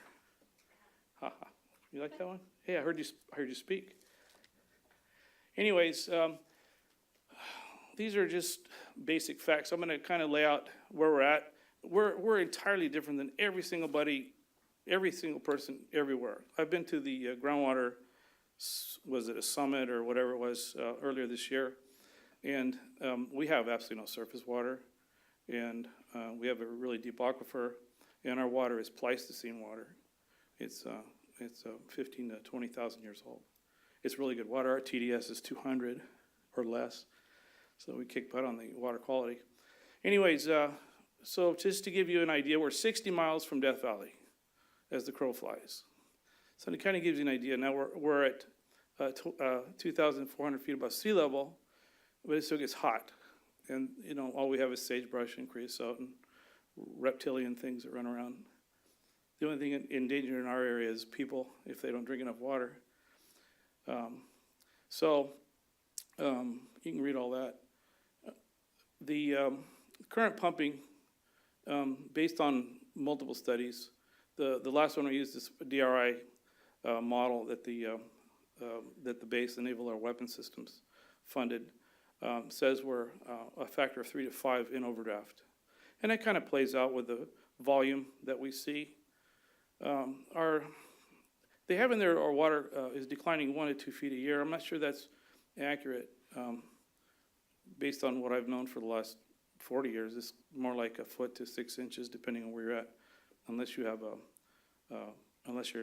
next to a major producer. Anyways, so the good news is our static water level is at 220 and our aquifer is 1,000.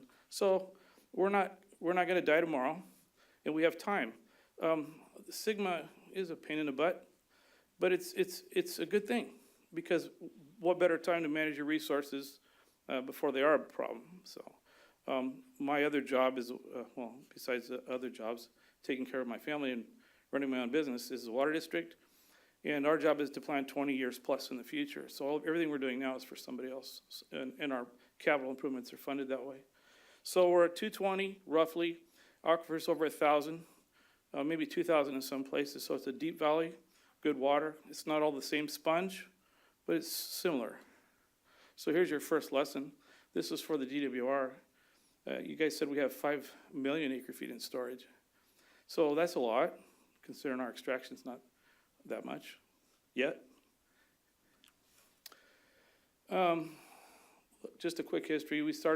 We did all this. The Kern County came up with the money, and they spearheaded the JPA. So we farmed ourselves with a JPA, and so that gave us the policing powers when we formed the GSA to create the GSP.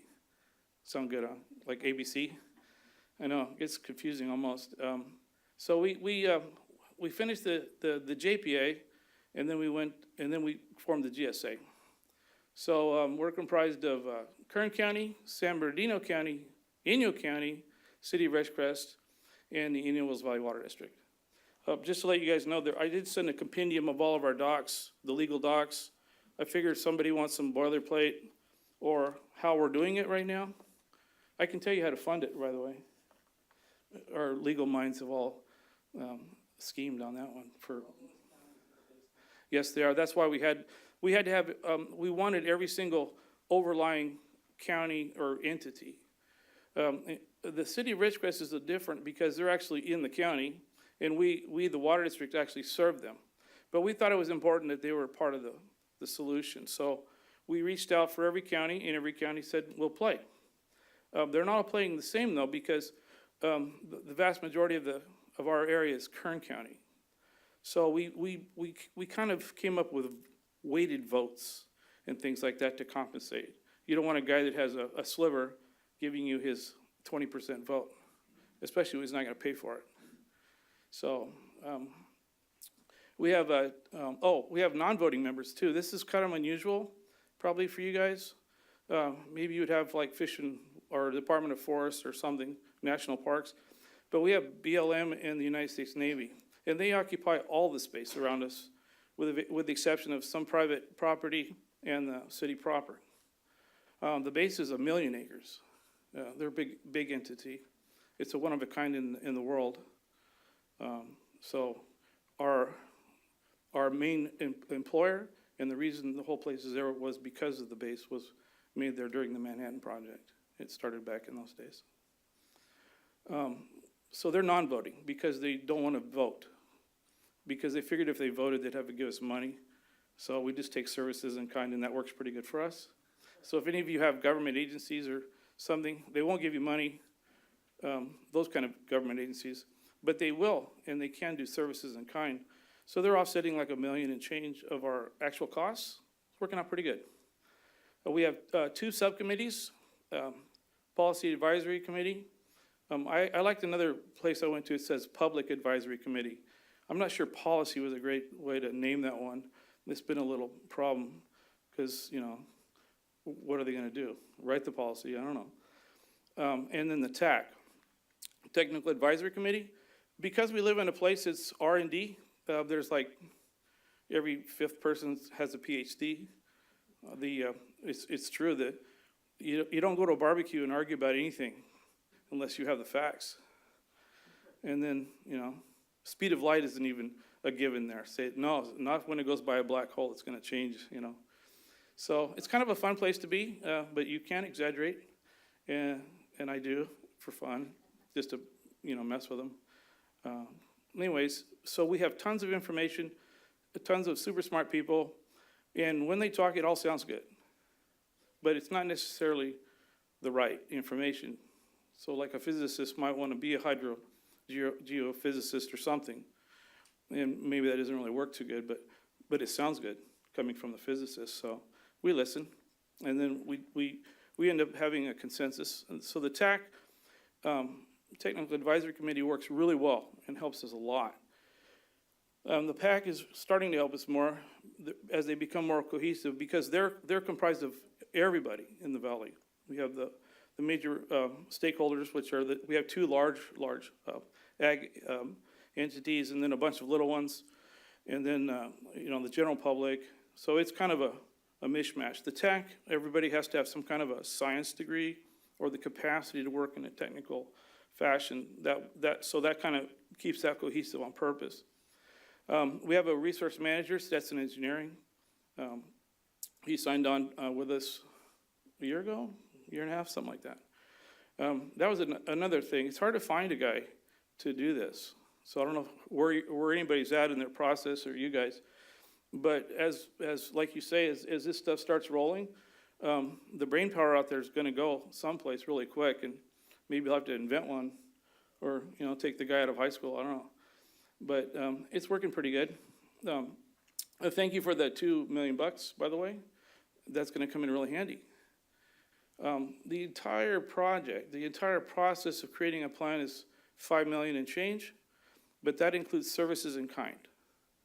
So the reason I'm here is to talk about the ordinance that we drafted and we passed, because I guess we're kind of on the front end of making people give you money to finish your plan. And of course we need that. The water district in Kern County, we've already put in jointly $1 million to kind of cover the gap, but we just couldn't stretch it further. And so we decided, well, might as well get everybody used to being part of the solution early. I'm not sure if that was I know you're laughing over there. Well, it's almost working. So we did draft the ordinance, and we did pass the ordinance.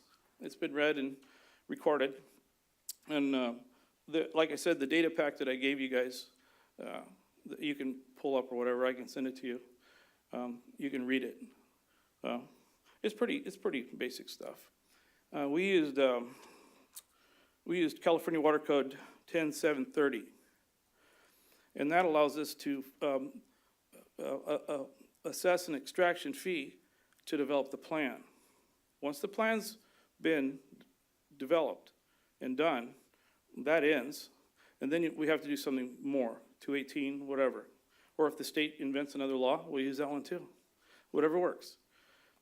So to get to your plan, you have the power to do that right now. You just have to have a consensus of whoever's on your GSA.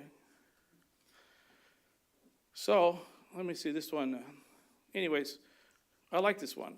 It says this water, everybody kind of knows this water really never goes away. It's always recycled. You know, been that way since the beginning. These are just sections I pulled out. I'm not going to read it, but this is the justification of how we're doing it. And I kind of figured that's why you wanted us here. So I don't know if you want to read that, or you're welcome to, or ask questions. That's going to come later, right? So this is pulled right out of our documents. There is a full data document. It's like 55 pages, and this one here has like all the nuts and bolts, how we developed it, where we're from. It has a Q&A section that we give to people. You have to inform people what you're doing. Misinformation rules, because that's emotional based, and you know, it's easy to listen to. So proving things with facts, logic, and reason is everybody's challenge here, and always has been, really. Anyways, go to the next one here. Oh, I like this one too. 45,000 gallons for every man, woman, and child on earth is created out of evaporated seawater. So there's plenty of water out there. I think it's all coming down the rivers up in the Northern California region. I don't know why we moved into the desert. Oh, by the way, our population is pretty small. We're like 32,000, 35,000 in the valley total. So it's a small population. So here's the nuts and bolts of the fee. We came up with $35 an acre foot. It started out at 85. And we knew that we know all these are going to be a problem, especially with the larger ag that has, you know, like 100,000 trees or something like that. And we do have ag that has 100,000 trees in our valley. So what we did was we kept carving it down. We got the grant. Our agencies put in more money. And so we're funding a shortfall of 900,000 and change. That's just what we couldn't come up with. It's not a fixed number because it's all based on our budget and our POAM, our project. What does POAM stand for, Mick? Wake up. POAM? Project something. Action milestones. Project action milestones. You've done your job for the day. Anyways, our POAM is incredibly extensive, and that's basically our project. The entire project, every single detail. It's like multiple pages, like, you know, 5-point font. But that's kind of guiding us on what we're doing. And so until now, our process has been legal. All of it's been legal. The JPA, the GSA, it's all legal, pure legal. Now we're getting into solutions and tangible things. I like this part better, just because the burn rate for legal is astronomical. And you know what? They never really say they're done. What's the deal with that? I want a business where I've really never done, and I can bill you if you ask me a question. And if somebody asks me the same question, I can bill them twice. Anyways, this one, I did not know this. I took these out, I verified these facts, but you guys can verify them again. The point is that even with our growth in the entire state, well, the U.S. really, over 30 years, we're using, this is with all water, we're using 10% less.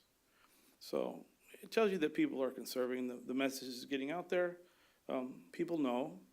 You know, when they see cash for grass and, you know, there's billboards and, you know, everybody knows, especially in our state and the adjacent states. Can't even buy a house now in some states, some areas, until you buy the water for it someplace else. That's an interesting equation. We're not there. Oh, I just had to poke fun at him. This is true. Well, you know, this is true. Purdue University did figure out it takes 364 licks to get to the center of a Tootsie Pop. And all of you in my generation would know where that came from, right? Remember that bird? Wasn't it a bird on a tree branch? And then he bites it and he says 3. You don't remember that one, huh? Didn't watch that TV? You did? You don't look old enough to remember that one. Anyways, it was funny. And then I says, why are you thinking about Tootsie Pops? We need to eat lunch. That's it. Oh, I forgot I put one on there. I think you guys already know this one. We're the only country, I've traveled all over the world, and you just don't drink water anywhere. It's just, even though they say it's good water, you just don't drink it. And then you try to remember not to brush your teeth with it.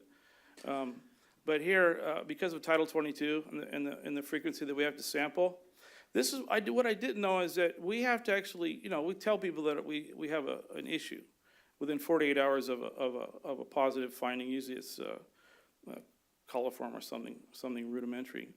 But we have to tell everybody that, and then we have to proceed for sanitation measures. I was really surprised to find out that bottled water, what was it, once a month? No, water once a week. But they don't have to report. That doesn't seem right. So maybe you guys can fix that particular problem. So that's it. Thank you. Thank you very much. We're going to open it up to questions. I've got one for you, though. So what's your solution, since you don't have surface water and you're overdrafting and losing, you're probably net of actual water, 3 to 4 inches of actual water per year within your basin. So USGS just did a recharge study for us, and it kind of corroborated all the other, which is what they kind of want to do. They look at the last 50 years of studies. And so they pretty much verified that what we're using for our number of recharge, I think it was at 12,000. Is it 12,000? We're using 25,000. No, what's our recharge? 7,000. Yeah, 7,000. The deal is what I don't understand, and I'm not a geophysicist or hydrogeologist or any other G, but if our water's 20,000 years old, what's the deal? But I've asked that question like 10 times now. So I'm not sure when they date the water that there could be current water in there, but we've done tritium samples, which, when they did the atomic bomb testing on the surface in the 40s, the entire world has some kind of tritium in it someplace, easy to detect. We have 0. So I know at least we haven't had any fresh surface water since 1941, something like that. So what's the solution is 2/3 of our equation is ag, and we're talking with ag and saying, what's the glide slope supposed to be? You guys talk about, you just don't tell people you can't do what you're doing. It's not really right to do that. And also, they want to pay to extend their operations. So we're working with them to jointly figure out how can we do this. So the good thing we do is we do have 1,000 foot of water. What we don't want to do is mine it forever. So the art of this is, where do you end, and how does that glide slope go? So the water, whatever it was, conference that I went to earlier, summit, everybody talked about, the DWR, everybody talks about, they want a gradual glide slope, which means reducing water consumption, ag, everywhere, but ag mostly, because they're the only ones that can, for the most part. And they said, well, if you just stop it, you have to, farms have to go fallow. You have an environmental problem. It costs a ton of money to take 5 or 6 or 8,000 acres that's been farmed and turn that back into something that's stable with a covering on it. That's a big deal, and nobody talks about that. And if they do leave, are you gonna be stuck with that? So it's in everybody's interest to play fair and what's equitable. In all businesses, it's about your ROI. How can you get the ROI to work out? And you're right, you gotta be able to predict or plan your future, because their investments are gonna be based on where they see their crop going. So we're working with them right now, and they wanna help, and they have money. And so the big deal is to sit at the table, come up with a plan that everybody can agree on, and then use the data to drive the triggers, whatever those might end up being. You just can't say, we're gonna do this and this will happen. You have to look at cause and effect of everything you do. The gentleman with the river scenarios, those were interesting. It is all based on cause and effect. So where we're headed, we've already conserved, us via the water district, 35%. And then, and we bought a lot of lawns. The naval air weapon systems, like 70% reduction. There's a few other concerns, industrial, they can't really change theirs. They might have to pay more money or something like that. So in the end, there is one sliver of hope for imported water, is that we have the LA aqueduct that goes along, we actually have two of them, that go along the Eastern Sierras. And so we're looking at the feasibility of wet year water, kind of like you guys, when people have excess water. And we're looking at a water banking potential. So that's a long time from now, to build the appurtenances to and from and to bank it. However, it's feasible, and the costs we're coming up with are pretty good. The last part of the solution is that we've already done a brackish water study. How much would it cost us to treat saline water? Part of the base is, because we're a desert, and there's a playa, the lowest part of the desert, all your solids go to those areas. That's why you have, dry lakes at the bottom of valleys in the desert. There's a lot of salt water under the base in that part of the town. And so we've already funded a pilot study like 15 years ago. It was $2,500 an acre foot to treat salt water, because you have to treat the tailwater till it's dry. There's no ocean, right? And yeah, if we make a salt lake, then it would be some kind of habitat. I'm sure it would be. And of course, we wouldn't be able to do that anyways, environmentally. However, we're really lucky. We have a coastal geothermal facility north of us, and they can use high salt content water, so ergo our tailwater, for their production. So they need water to produce steam. So they just run it down their boreholes, which go up to, 6,000 to 7,000 feet down, and turns into steam. So the cost of treating brackish water right now, based on that scenario, is $400 an acre foot. That's realistic. I won't tell you what pistachio farmers can pay for water. It's probably a secret, but I do know what they can pay for water and still get an ROI. And I don't want to go there. Well, you got to do your due diligence, right? And so we have that, and then we have some really smart guys that decided maybe you can get money out of the government.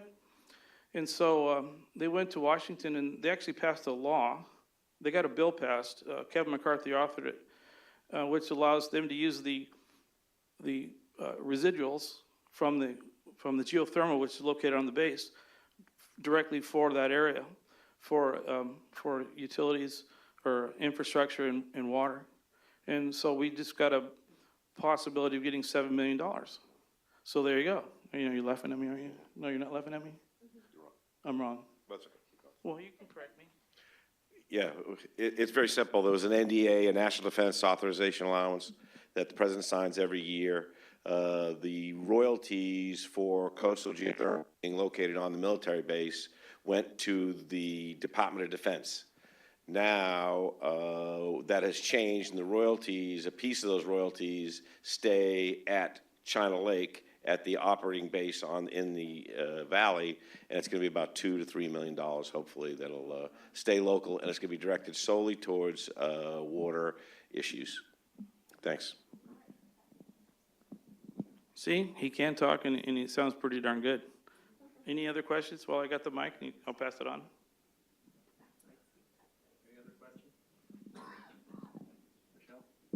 Just have a quick question. Thank you to all the panelists for a very informative presentation. This question is directed to Jeff Cataneo.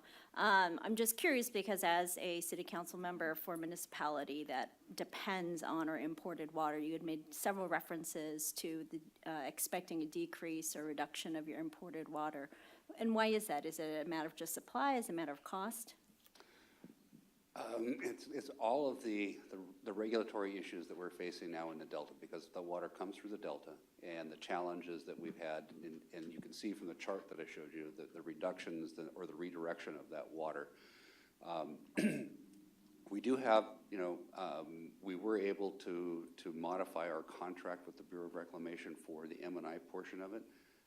So previously, there was a majority of about half of our M&I portion of our contract was 8,250 acre feet a year, was going unused, and so we went back to the Bureau of Reclamation and we negotiated with them to increase that up to our full contract amount of 8,250. So in addition to that, I've got water stored down in semi-tropic. I've got water stored that I've transferred between our agency and Santa Clara Valley Water District. We work cooperatively. We're both partners on the San Felipe division. So we transfer water between our two agencies when we have extra water. And in addition to that, that's what a big piece of that Pacheco project is going to be, is to have that additional storage there to secure the water for the M&I portion, because it is critical. We were running up against the hexavalent chrome problem in this, because all of the city of Hollister's wells exceeded the hexavalent chrome limit, but that has backed off now since Division of Drinking Water is having to go back and rethink those regulations. But they may come back again and with a regulation that puts all of those wells in violation of the drinking water standard for hexavalent chrome. So we've put a lot of things in place. So the surface water is very important. We do blend that surface water with groundwater so that we can maximize the amount of benefit that we get from that. So right now we're at about a 60-40 split between surface water and groundwater, if that answers your question. Okay. Go ahead, Bryce. I was wondering if I could ask Ann and Peter to comment. Ann, how many groundwater sustainability how many basins do you have in your county, and how many GSPs are you going to need to do? We currently have, we have 14 basins. 3 of those are currently complying with SGMA. 3 more will likely need to comply. That means 6 GSPs, and I'm not sure what the future looks like in future reprioritizations. And each one of those is about 2.7 million. To do the whole, from kind of formation of the GSA, and the complying with the Brown Act, all the things associated with that, including the GSP, yeah. Well, and Peter, your GSP is for 3 counties, and it's about 5 million? It's one basin, 3 counties. Okay. So the good thing is I don't know if I read that, but we are a closed basin. Like 90% of all the studies ever done. There's still some outliers that say the water's running through, but we're trying to figure out where it's going. So yeah, all 3 counties, Kern, Inyo, and San Bernardino, and then City of Ridgecrest and us. So one plant, one valley. So we're blessed that way. The $5 million that I showed up there, it sounds pretty high, but we have some groundwater modeling in there that services in kind. There was like $1.5 million, things like that. And that was actually created for another purpose, but we repurpose those things when we can, and that data is excellent to use because it's current. So current data is important. And those funds, it's about 15 million would come from general funds unless like Proposition 3 was passed and there's like 650 million in groundwater sustainability planning funds in that proposition? Right, so right now, the Sonoma County Water Agency and the county and all the member agencies are contributing to the first 2 years of the functioning of the 3 existing groundwater sustainability agencies. We're doing rate and fee studies to try to figure out a source for the next kind of part of phase 1. And then the 3 new GSAs presumably would be funded through the county general fund if there's not another funding source that can be identified. And potentially through some kind of rate or fee on the groundwater users.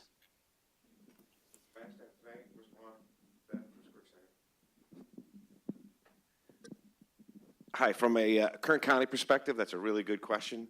Kern County has 2 major basins that are critically overdrafted. They have the Indian Wells Valley Groundwater Authority, which we've talked about here, but we also have on the other side of the mountains, we have the Kern County Tulare Subbasin, which is a massive overdraft and a massive basin that has several GSPs and one large GSP, the Kern Groundwater Plan, which is developing the GSP, and they're going to have dozens of chapters within that plan to help develop a common strategy moving forward. The Kern County General Fund is not funding any of that. The Kern County General Fund isn't set up as a water district, nor are willing to risk the general fund to make those changes that SGMA requires. So that then moves the funding down to the water districts and the entities that are partners in that, developing that GSP, and they're taking that on. Thanks. So you have white areas. Who's funding the white areas within your GSPs? The white areas, we have tons of white areas, we do. In the Indian Wells Valley, on the eastern side of the mountains, which Peter talked about, the county is participating and has contributed to the success on that. On the other side of the mountains, we're taking a different approach, and we have been supportive and we're continuing to support, but they are rallying around a group of people that are managing to fund themselves. Mostly in Kern County, the white space is oil industry. So the oil industry is taking a great deal of responsibility of that. We also have a lot of grazers that are out there that don't use a lot of water, but they are not under any district, and they're managing their own way. Thanks. I was just curious on the Indian Wells Valley. How many acres of agriculture is in production there, and then what is the potential?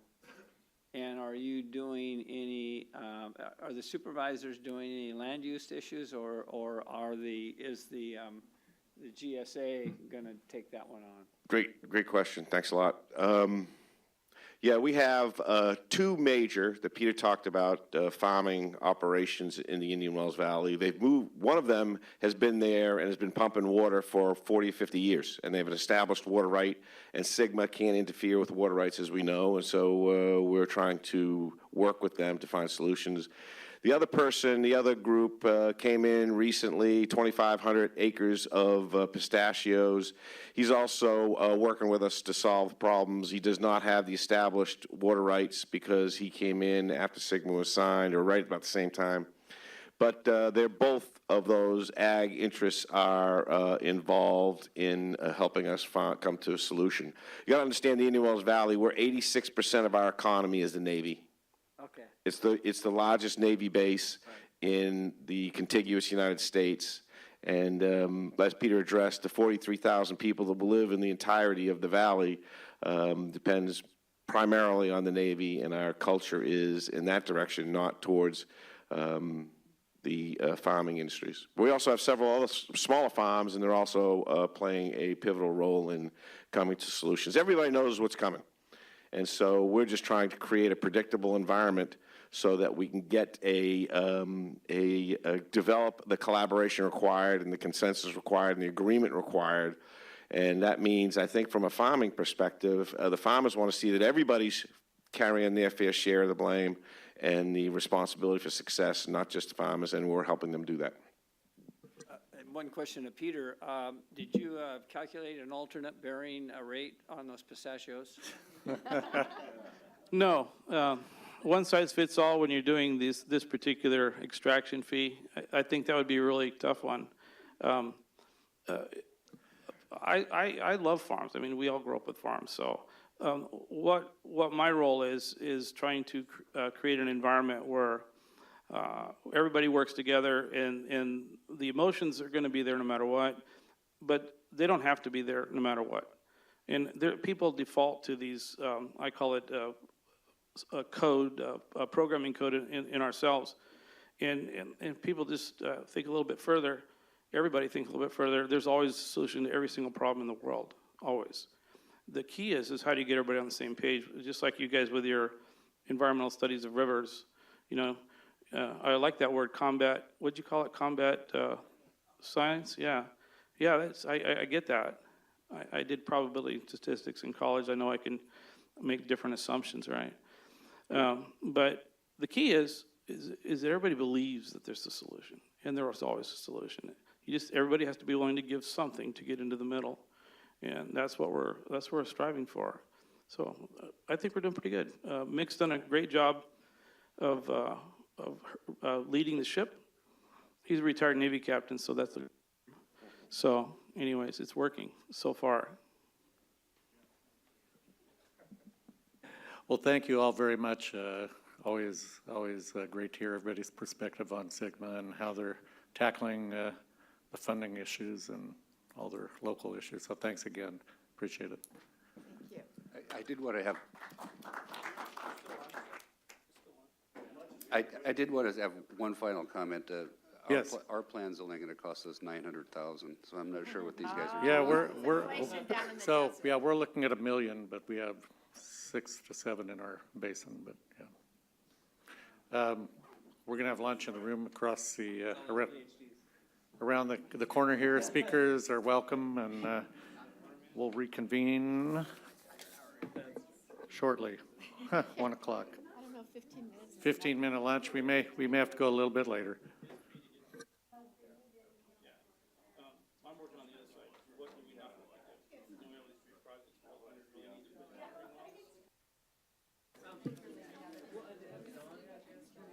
Where's the rest of our board?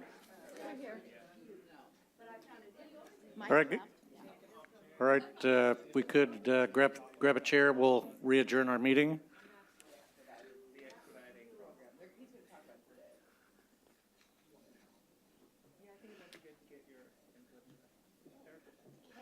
All right.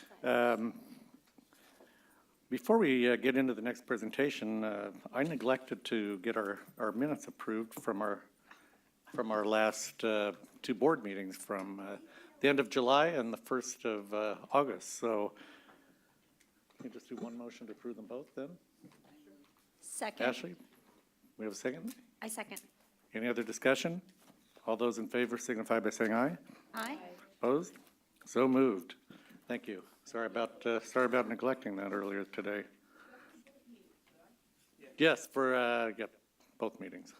Thank you. All right, we're going to jump back into water again with the update on water initiatives. Eric Ekdahl with the State Water Resources Control Board, and Camillar, come on up. California Water Resources.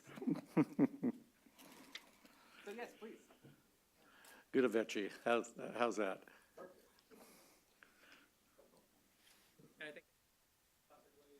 Sure. And then it's the right arrow key to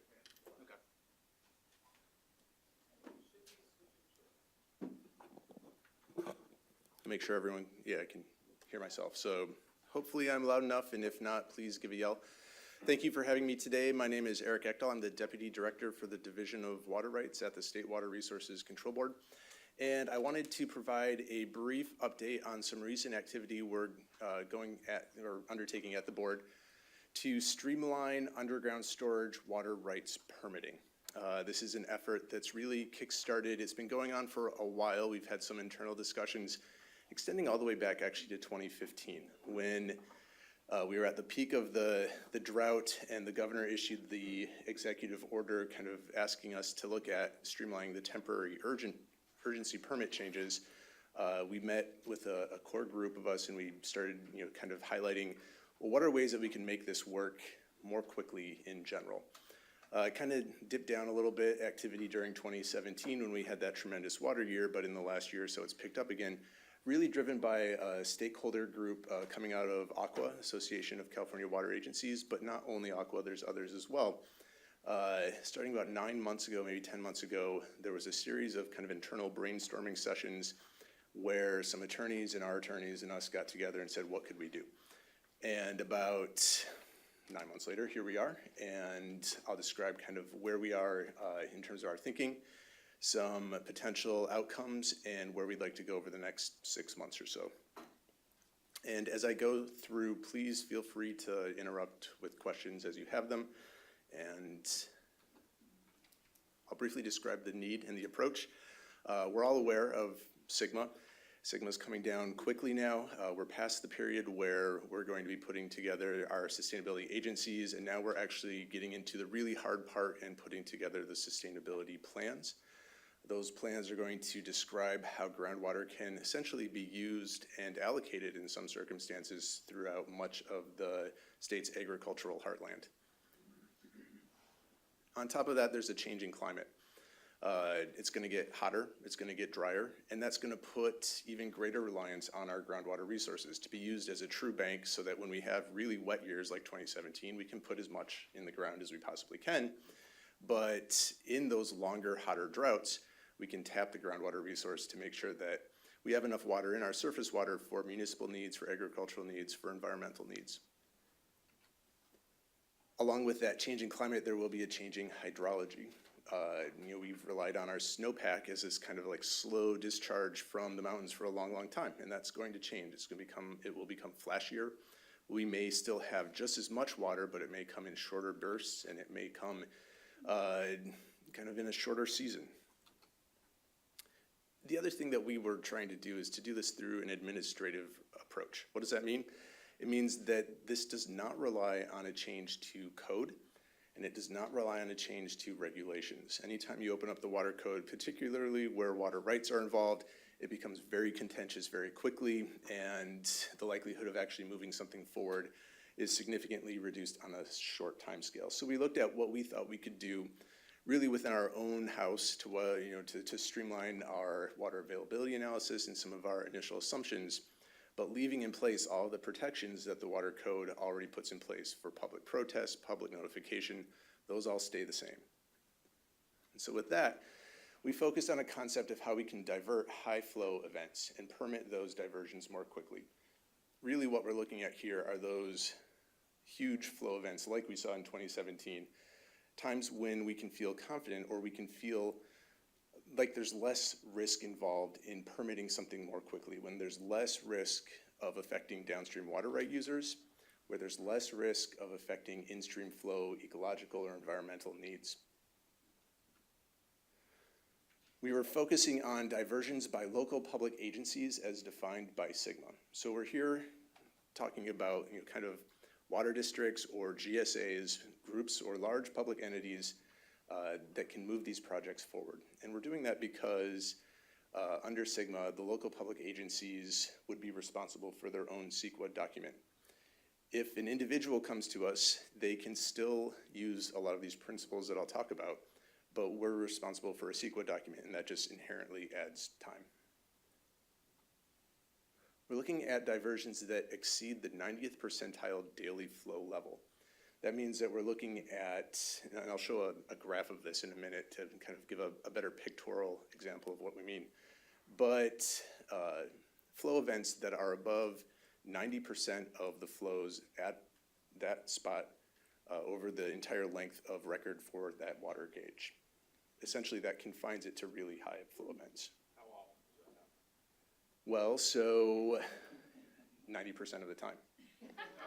That is by definition what it means. So if you had 100 years of record, it would mean that for 90 of those years, only the top 10 flow events over that 100-year record, you'd have to be in that range to be able to divert.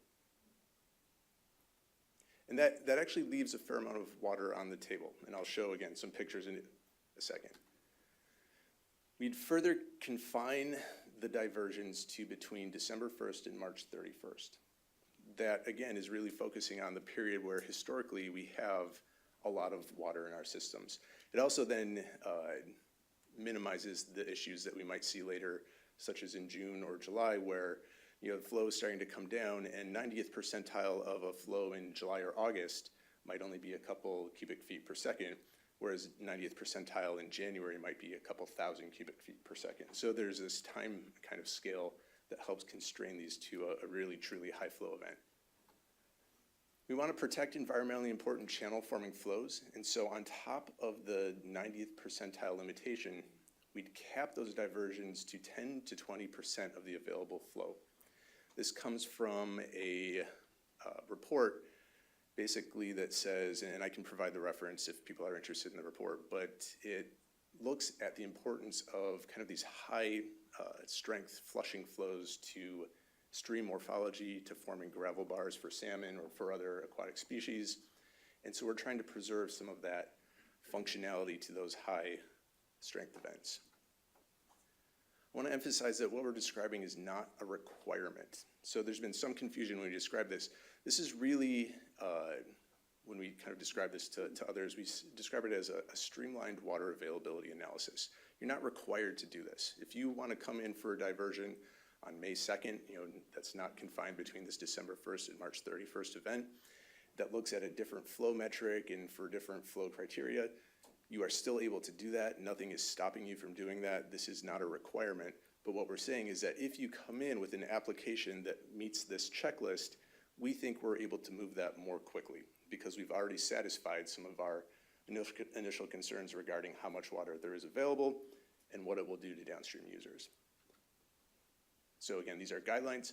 Applicants can provide additional or different data, and it may still qualify for a streamlined process. So here's an example of what that would get you. This is for Deer Creek. Deer Creek is a small, undammed tributary to the Sacramento River up around Chico. You can see there's three colors to this graph. The gray is the USGS 90th percentile flow criterion. So that's kind of the bypass flow, if you want to think of it that way. If you're not above that level, you can't divert. Furthermore, it's confined to just December 1st through March 31st, so if you're not within that window, you also can't divert. The blue shows what the flow was at a gauge on Deer Creek from 1994 through 1999. And you can see it goes up, and it's pretty variable and spiky during the winter, and it comes down during the summer. The orange shows how much water would be available for diversion at this gauge through the 5 years or so of this record. And you can see that the big high flow events, you're able to take, I'm looking at a couple of them, anywhere from 1,000 to 2,000 cubic feet per second. When you run the math out on that, that's about a couple thousand acre feet in just a couple day period. So there's a lot of water in just this one small tributary.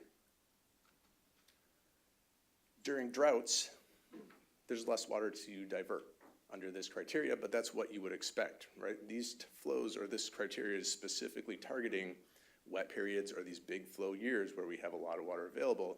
During droughts, when there's just inherently less water, under this criteria, there'd be less water to divert. Although even still, I think in the 5 years here, there's still 1, 2, 3, 4, 5 or so events where you still could take a little bit of water.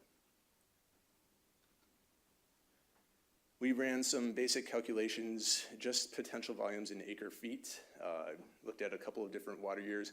I want to emphasize that we just looked here at the 90th percentile flow criteria, and we didn't include any of the other analyses that we'd require, and that I'll show in a couple slides, that include analysis of downstream water right holders, existing regulatory requirements, or protection of in-stream environmental uses.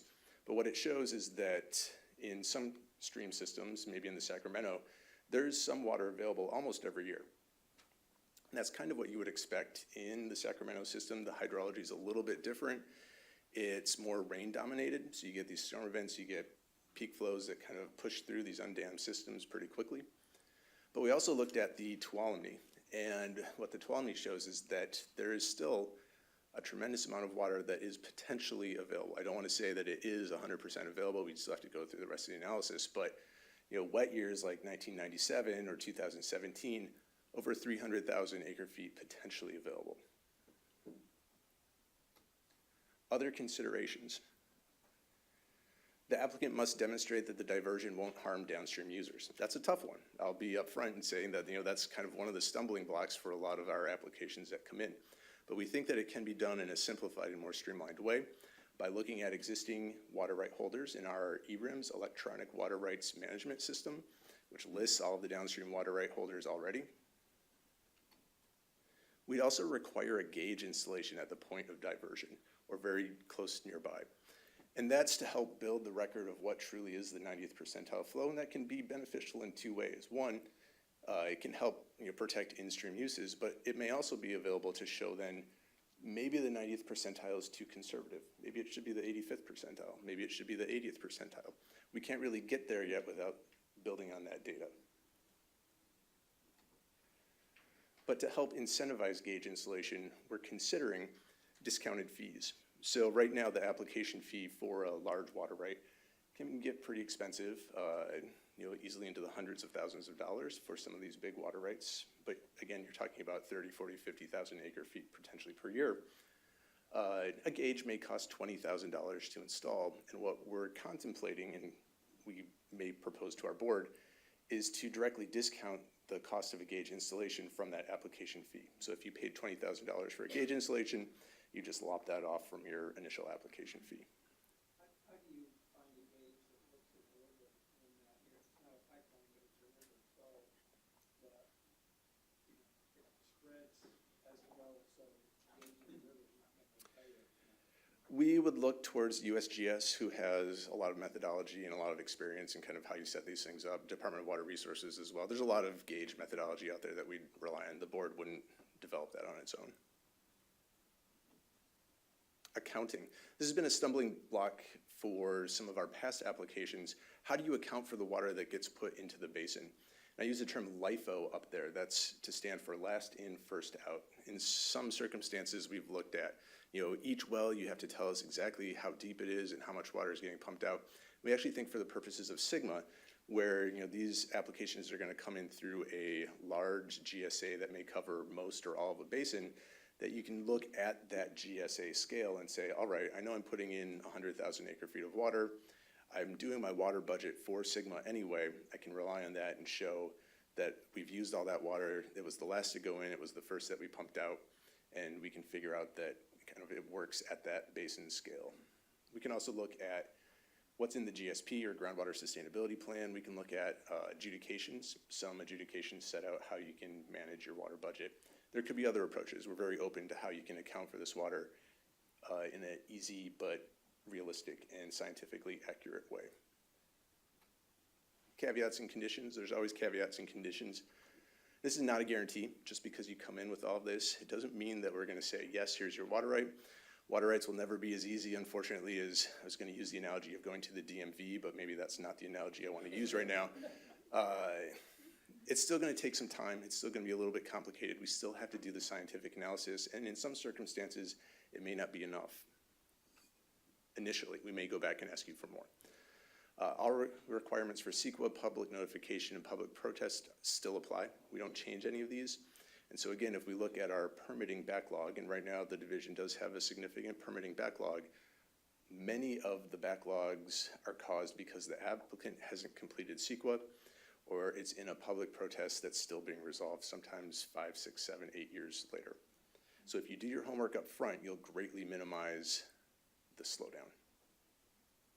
So I've learned way too much about CEQA. So we're trying to capture something in a very timely basis, but we're not always going to know ahead of time that it's there. There is no way to speed up CEQA unless you get no harm, but it's CEQA. One of the things that we're working, and this is unrelated to this, but we called it a bridge, was the bill that was in AB 2649, the Arambula bill, which would have authorized a 5-year temporary permit. Yes.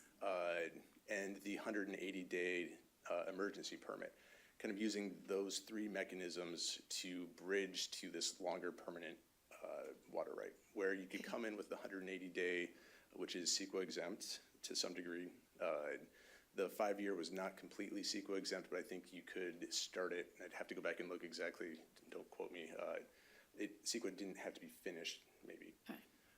And then this, where CEQA would have to be finished. So it would give you the opportunity, if those wet years did come along, to use some of the emergency or temporary processes then to leverage into this permanent application. Because there's no way you can do a programmatic EIR for something like this. Yeah. You may be able to do a programmatic, again, at the GSA scale. And that's kind of what we're hoping. We already do things that are like that in water rights, where you have a water district that has multiple points of diversion. And we kind of think of this as the same way. Maybe you have multiple points of diversion managed by the GSA. It goes onto different fields or into different recharge basins, but it's all permitted under one permit. And we've done that before, and we can envision doing that again for these types of projects. We would like to reserve jurisdiction. So what does that mean? Well, if we move these forward more quickly and we kind of look at this 90th percentile metric, we're taking on a bit of risk without doing maybe the full deep dive modeling analysis that we might do for other types of water rights. So we'd like to reserve jurisdiction that if we do find evidence that we need to change how much can be diverted, we can open the permit back up through the normal hearing process, just like any other water right. We already have that authority anyway, but we want to be explicit about it in these types of permits.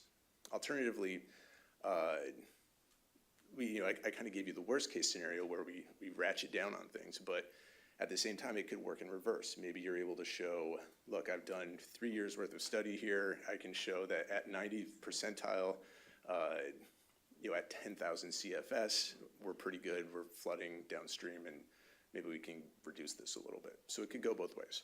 So if you want to reserve that jurisdiction, you're implying that there's some sort of monitoring, or, I mean, how are you going to tell what the impacts are, and who pays for that? I'll come to that in a second. Other caveats and conditions, all our regular kind of requirements would be in place, term 91, term 93, salinity requirements, should account for loss in the basin. So that this gets to your question about accounting.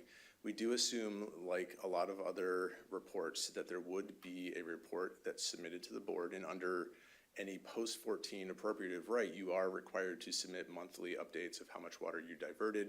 With our new monitoring and reporting regulations that went into effect a couple of years ago, our SB 88 regulations, you should have a metering device on your diversion. So we anticipate building this data over time. In terms of how the impacts to the environment are monitored, I think that'd be on a permit by permit basis, and it would depend in part on what types of protests we got and what kind of comments we got on the notification of the application itself. So there's the last bullet for reporting. Next steps. We're seeking input from stakeholders now. We've talked to a number of state agencies. We've talked to a couple of NGOs. We're still looking to hear from Aqua. We'll hopefully hear from NACWA later this week and a couple of others. And we're still seeking input, hopefully through the end of September, maybe the early part of October. From there, we want to draft a guidance document. And we have to be really careful not to create underground regulations. That's why I kept saying over and over, this is just a guidance. This is not a requirement. You're still able to come in under any other kind of application or with any other data that you want. But we want to develop a guidance document and then get that out, hopefully, first part of the year. It depends a little bit on how much feedback we get from others over the next month or so. We'd post that guidance on our website and begin implementation from there. If you have questions or comments, you can shoot me an email, ask them here. I'd be more than happy to reach out or meet with others as needed. So I'm pretty confused about this. How long is it between the time there are high flows, someone applies for a diversion, and the water is diverted? Under a typical water right, it can be anywhere from 2 years to 20 years. And it depends entirely on a couple of things. One, it depends if CEQA has been completed. There's a project, and I'm not going to name it specifically, but they like to hammer us on this, and it just drives me nuts a little bit. They applied in 1997, okay? But we, by statute, cannot act until CEQA is completed. They haven't completed CEQA. We can't move forward. Yet every public meeting, they still bring up, well, you know, we applied in 1997 and you still haven't moved on it. It's because your priority is based on when your application is accepted. So if we accept your application in 1997, you get your priority, even though it might be another 20 or 30 years before your permit is fully completed, you get your 1997 priority date. And that's built into statute, and that's not driven by us. How does that correspond to the actual water? So they can't divert until their application is processed and accepted and completed. So even though they've applied in 1997, they haven't been able to divert or store any water for that project, but they're in the queue. So if you move quickly, and this is entirely on the applicant, if you complete CEQA, if you resolve your public protests, we can move within a year to a year and a half. It's entirely possible to move these things actually pretty quickly. And then from then on, you'd be able to start your diversion. Okay, just one last question. Does it have anything to do with the actual amount of water? So yes, and well, yes. So one of the things I talked about, a discounted fee. One of the things that people have raised for our attention is how water rights fees are calculated. Right now, it's based on what's called the face value of your application or the face value of your permit. This is when you first come in, you say, I think I'm going to take a maximum of 1,000-acre feet. Well, then you're paying a fee based on 1,000-acre feet. The problem in doing that with trying to capture these high-flow events is that I showed that one slide for Deer Creek where there might not be any water available for 5 years. You're potentially asking for a lot of water, 50,000 acre feet. That fee is going to be pretty substantial.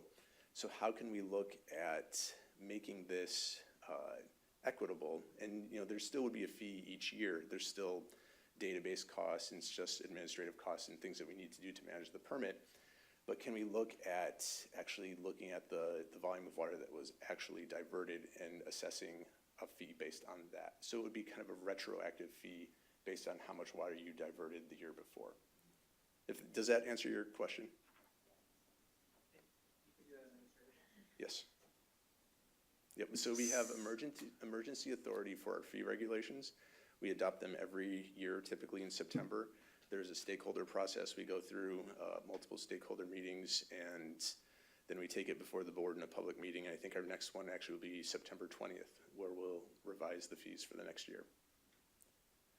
So my question is, compared to a regular permit, a streamlined one takes how long? That's entirely up to the applicant. I mean, so CEQA, so how long is CEQA going to take? Let's imagine that everything goes very well. Let's imagine that CEQA is done when the application comes in, and let's imagine that the applicant has talked to CDFW and maybe some of the others that might have concerns in the watershed before the diversion starts.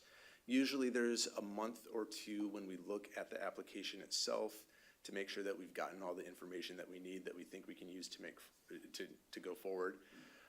It would go under staff review, and then again, if everything was lined up and it could move quickly, I'd anticipate 6 months to a year, which for water rights is extremely fast. And after the 5 year of the permit, do you have to resubmit and? Nope, so this would be a permanent application, a permanent permit. There would be a time period under which you'd prove up your claim, and then you'd move the license 15 or 20 years down the road. We anticipate that people might ask for longer periods of time on their permit because you might only get these flashy discharges once every 10 years. So maybe the length of time is 30 years instead of 15, but that's something to be kind of negotiated with each of the applicants. Right, and the cost of the infrastructure, you want to capture large quantities, so you want to oversize. Right. Even though you're not using it very often. Interesting. Right. All right. Thank you.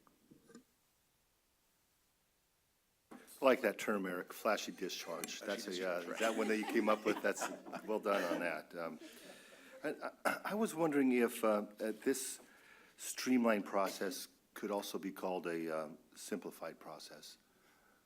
Yes. Similar type of, very, very good. Yep. Governor Brown had an executive order a few years ago for groundwater recharge. Could this also be done through an executive order that would simplify the process, or that executive order process, does it have to go through the same steps that So we do described? have in place right now, we call it the temporary urgency change petition approach, where it was driven from the executive order on groundwater recharge back in 2015, I believe. And that process does waive a number of requirements that we would normally examine as part of the application process. I don't think we want to waive those permanently. There are some CEQA exemptions and there are some notification exemptions. For example, under the TUCP process, or the urgency permit process, it's not true TUCP, but under this executive order process, we can issue the permit and then receive protest on it after we've already issued the permit. And I don't think we want to take that same approach here. So there are some things in the regular application pathway that we want to preserve, including public notification, including CEQA. But in terms of the 90th percentile approach, if it was worded very carefully, potentially that could be done through an executive order. I wouldn't say, no, we couldn't do this. It's up to the executive to decide what he or she wants to do. a water right's not being developed through an executive order? That's more of a project, kind of has a beginning and an end to it. You're talking about a process that develops a right to the flashy discharge. Correct. Good. Yep. I think it's great that, I mean, in California, it really shouldn't be optional when we have these opportunities. Do you expect there'll be a time where there'll be so many requests for that there'll be many more water rights, and you'll have to go through a check off of who's going to be Yes. given that, depending on the size or magnitude of the flashy discharge? I do. So we can look at, kind of 2011 and 2017 as example years. And there are estimates, and I'm not sure how accurate they are, that in 2017, which was a record precipitation year, somewhere between 40 and 50 million acre feet of water went out through the Delta. And, you hear the sound bites, oh, that's, wasting water. Well, it's not wasting water. There was no way we could capture or store that water, right? All the dams were discharging. They were in flood control operations. There's nowhere to storage. We didn't have the infrastructure in place to put a lot of this water on the ground or underground. You can imagine a scenario in the future, maybe not 50 million acre feet worth, but in a kind of a wetter year where you have a couple 10, 15, 20 million acre feet of water that's freely available, where as much of that as possible, people have asked for that right and have kind of locked it up. We've already seen that happen in the southern San Joaquin. So the Kern River, the Kings River right now, we have applications at the board for every last drop of water, whether it's the 90th, the 99th, whether it's December 1st or July 1st, every drop of water is accounted for in those basins. And people argue about the things that might come once every 20 or 30 years. That's how valuable that water is. You can look forward and anticipate that with climate change, with kind of the changing hydrology, increased population, the similar things would happen in the San Joaquin or the Sacramento Valley itself. It might take 30 or 40 or 50 years, but you can kind of see that progression heading. Will it be first in time? Yes.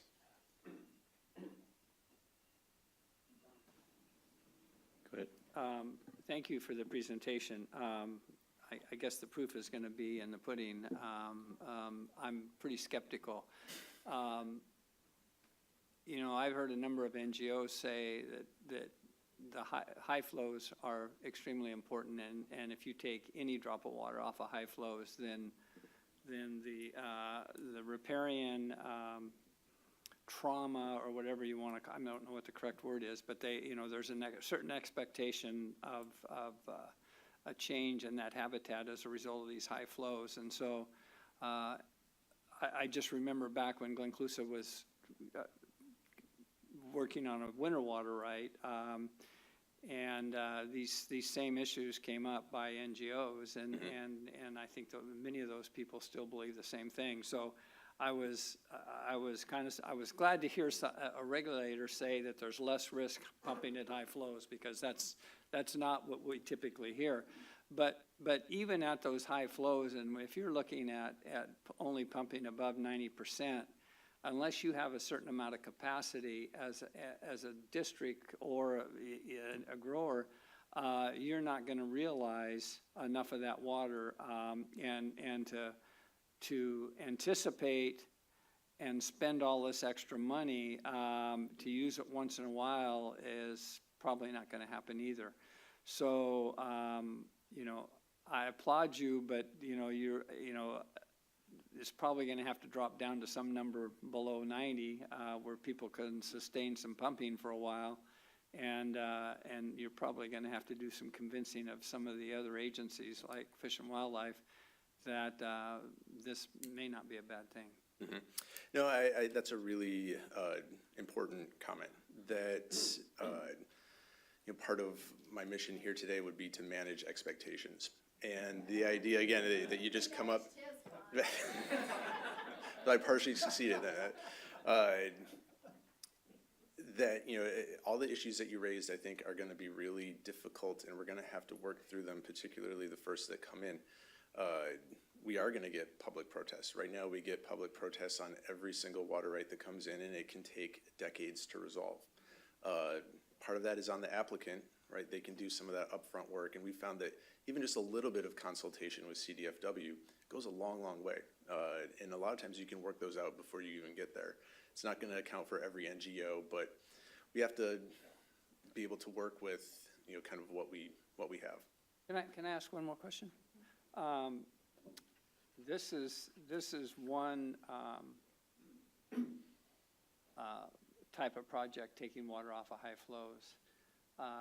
With Prop 1 now you have reservoirs coming on, and their diversions are going to have probably different scenarios than what you have here, which creates potential conflict for you all. So have you thought much about how you're going to, if it's first in time, then I guess it's when you're in line, but some of these reservoirs are in the offing, they're out there. And whereas, so have you dealt with that issue at all? So yes and no. It kind of in concept. Did I just turn that off? No. In concept, we've accounted for it with the 10 to 20% kind of cap, and we envision that as being at kind of the watershed or sub-watershed scale. And we still need to do a little bit of work on our part to figuring out, well, what does that mean? We look at Deer Creek. Are we talking about just Deer Creek? Is that the watershed scale, or are we talking about Deer Creek and then there's little tributaries to Deer Creek? Well, do we mean those, and each one of those get 20%? We kind of envision this at the Deer Creek scale. So if you start kind of ramping that up, you can roughly pencil out what that would mean in terms of some of the new reservoirs and stuff that are planned in the Sacramento Valley. But at the same time, those reservoirs are going to be very complex permitting processes. It's not like 600 acre feet during a kind of wet winter in Deer Creek.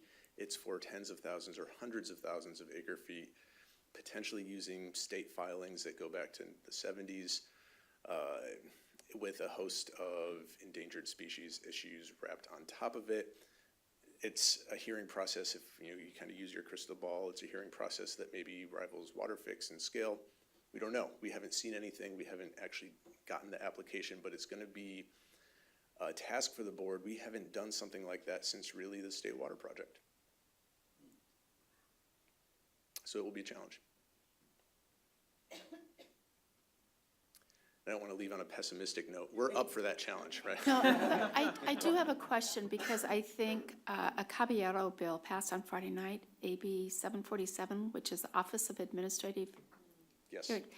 And that's going to be in the water rights area of the State Water Board. Will that have any role in this as another internal mechanism to have dedicated staff just doing these things? Or is that just for people who are doing appeals and protests? It will help. At least it's anticipated to help. So, Well, let's assume it gets signed, yeah. right, assume it gets signed. The bill 747 creates an Office of Administrative Hearings in the State Water Board. It's really stemmed off of AB 313 Gray from last year, which was vetoed by the governor, which would have assigned administrative law judges. Our concern at that time was that to get water ALJs, we weren't sure if we could do that, and kind of the staffing expertise that would need to go along with it. There were some comments offered, and then this was kind of, there was trailer bill language proposed earlier this year. The funding mechanism wasn't worked out in that trailer bill. It didn't go forward there, and it was resurrected in 747 late last week or a couple weeks ago. It would create an office. It would report directly to either the executive director or the chair of the board itself. As written, there's no funding mechanism for it. At least that I wasn't aware of one. I haven't gone back and looked. So until there is money for it, it actually would hinder things because it then takes away a bunch of authority. We wouldn't be able to process revocations, failure to files, a bunch of other kind of more bread and butter type enforcement actions. Those would all be routed to the office under the proposed or pending legislation. So we'll see. If it does get signed, if there's funding, then those staff could be potentially available to help on hearings if they didn't have other pending workload. Yeah, just to close, I want to thank Eric and his colleagues at the Water Board for, this may not be perfect, it may not sound perfect, but it's a really important start, and we're going to sort of see how it works. And I know you have been thinking about it for a while, but I want to remind the board, this was something that the State Board came to the workshop we did last November, already quite a ways down the way, and they've really kept at it. And then also, I think it's going to be different depending on where you are in the state, right? So it's going to be a lot harder to do this on the Tuolumne than it is going to be to do it on the Kern. So I think take that into account as well. No, I agree with you. Thank you very much, Eric. Thank you. Camiar?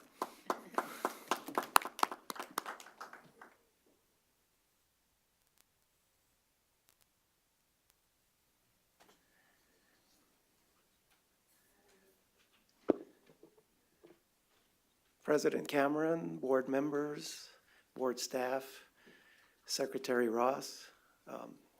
Wanted to thank you. My name is Camiar Gavechi, Department of Water Resources. I manage statewide integrated water management. I've been with DWR for 40 calendar years. Started at the town of Hood as a student assistant, then to be the intake to the peripheral canal, and I guess still a proposed intake to the water fix. I appreciate this opportunity to share with you work that we've been doing on what we call flood managed aquifer recharge, or FloodMAR. We did bring for you a couple of handouts, what we're calling the white paper. It's actually green cover, and then the draft research and data development framework, and I'll touch on that as I go along. Also wanted to thank Don and Ashley for participating in the FloodMAR workshop last week and presenting. Ashley presented your recommendations to the administration on managed aquifer recharge, and it was, they're very well received. Thank you. So kind of building on Eric's comments, California is really, water is about a tale of two extremes. Now, as a Mediterranean climate, in and of itself, that's not unusual. Yet, we, with climate change, are experiencing flashier winter flows and less flows in the summer, and we anticipate that to be exacerbated in the future, and I'll show that in the next slide. The timelines that you see on this slide show that we have had a lot of flood events along the top of the timeline, a number of long drought events, and in some years we can actually have both. So this plot is an illustration of potential climate change impacts on our hydrology. This is just one major river in California showing a climate change simulation from 1980 through 2100. The blue grayish lines are all the first 30 years of that sequence, 1980 to 2010. The more amber colored lines are the last 30 years of that sequence, 2070 to 2100. And the darker bands are the medians of all the variations in those 30-year periods. And this shows very distinctly and conspicuously that our winter flows are going to be higher in the future, and that the summer flows are going to be lower. And on top of that, our snowpack, which is our largest surface reservoir today, it could be as low as 40% of what it is now, based on estimates from Scripps Institute. California's water infrastructure has been developed around that snowpack hydrology. And so what this graphic says, at least to me, is we have to really rethink, replumb, and remanage California water as we go in the future, or we're going to be in a world of hurt.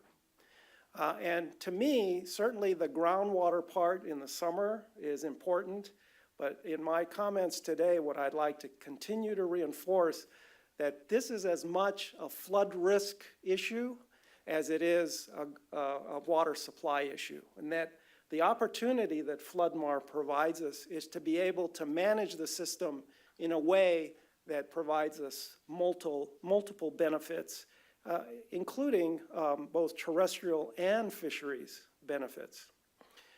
On top of that, we also have to keep in mind there are some systemic root challenges that make managing water difficult in California. And some of the conversation you had with Eric, I think, illustrates that. We're a very decentralized water management system. About 2,400 entities make decisions about water throughout the state, and they do not have good coordinated communication. It's improving, but not where it needs to be. We also, our regulations are set up in silos. So we have different agencies mandated to set regulations for their resources, and they were not developed in an integrated, systematic, or system-wide approach. So it's not unusual and surprising that for a project proponent to implement a project, it's very time-consuming and costly, and at times almost impossible to meet all of the requirements because they were not set up that way. Another is that given a lot of the conversation is, well, we don't know. We need more information. So we need to have a better data-driven decision-making process in California than what we do today. And we have to really make a compelling argument to the public that we need to invest smartly to be able to overcome these root challenges and prepare for the future. So during the Brown administration, a number of initiatives have worked to move us toward a more sustainable water management approach. The Governor's Water Action Plan, which I know you're very familiar with, the Sustainable Groundwater Management Act is transformational. It took us 100 years to add groundwater management back into the water cycle from a state policy perspective. Had it not been for SGMA, I would not be standing here talking about FloodMar. And that's why it was off the table. And so SGMA has been a really important driver of allowing us to rethink these new opportunities. The 2017 update of the Central Valley Flood Protection Plan includes in its portfolio of actions flood-mar-type projects. And so it's not just about hardscape. It is seen as part and parcel of what we need to do moving forward. So again, groundwater, flood management, ecosystem management, we have to co-manage the system to get us to where we need to go. This flower diagram, the petals are the various sectors of the water management system. And historically, and even today, we tend to operate on the periphery of those petals. And once in a while, we'll do things where the petals overlap, we get some multiple benefits. Going forward, from now on, we have to operate in that center circle where we get maximum overlap, maximum multiple benefits from each and every dollar that we invest in our water management system. And what that's going to require is much more multi-sector collaboration and co-management. We have to bring multiple disciplines together as we plan our way forward. And we have to plan, design, and implement multi-benefit projects. And the neat opportunity here is each of these sectors have their own pots of money that we have to knit together to actually implement these multi-benefit projects. So flood-mar is just about using high flow events for the purpose of recharging our very degraded aquifers. And in this context, we're thinking about those that recharge occurring on agricultural and working lands. Now, stormwater management is very similar in concept, yet it has been historically more of an urban setting, and that's important and has to be done. Flood-mar is thinking about the agricultural and working lands where actually infiltration capacity is much better. So flood-mar is characterized by taking an integrated approach. In fact, you'd have to go out of your way and not to have an integrated flood-mar project by definition. It also has to be a voluntary program. The Corps of Engineers, when they did their Central Valley comprehensive flood study back in the late 90s and early 20s, they actually looked at this concept. The Hydrologic Engineering Center has published a report back in 2002, Consumptive Use for Flood Protection. And in concept, they identified, or at least analyzed, close to 1 million acre feet in the Central Valley, Sac and San Joaquin, that would be available just by reoperating the existing rule curves and putting that water into the ground. Where they got into trouble is their implementation strategy was, we'll go and buy people's land and we'll recharge the ground. Well, that didn't go very far. So in my mind, for flood-mar to be successful, it has to be a public-private partnership. The landowners own an asset, the infiltration capacity and characteristics that the public can use and compensate them for. And that's going to be an important part of making this work, is coming up with that easement compensation plan so that farmers can do the math. They can say, you know, how much of my land could I actually put into recharge if I get compensated and make ends meet? The other neat thing about flood-mar, it's multi-sector, as I've mentioned. I won't belabor that point. It's scalable. I take every opportunity to say Don Cameron is the godfather of flood-mar because he's been doing it on his farm for many years, decades. And the neat thing about flood-mar is it can occur on the farm scale, the GSA scale, a groundwater basin scale, regionally, and in the entire watershed.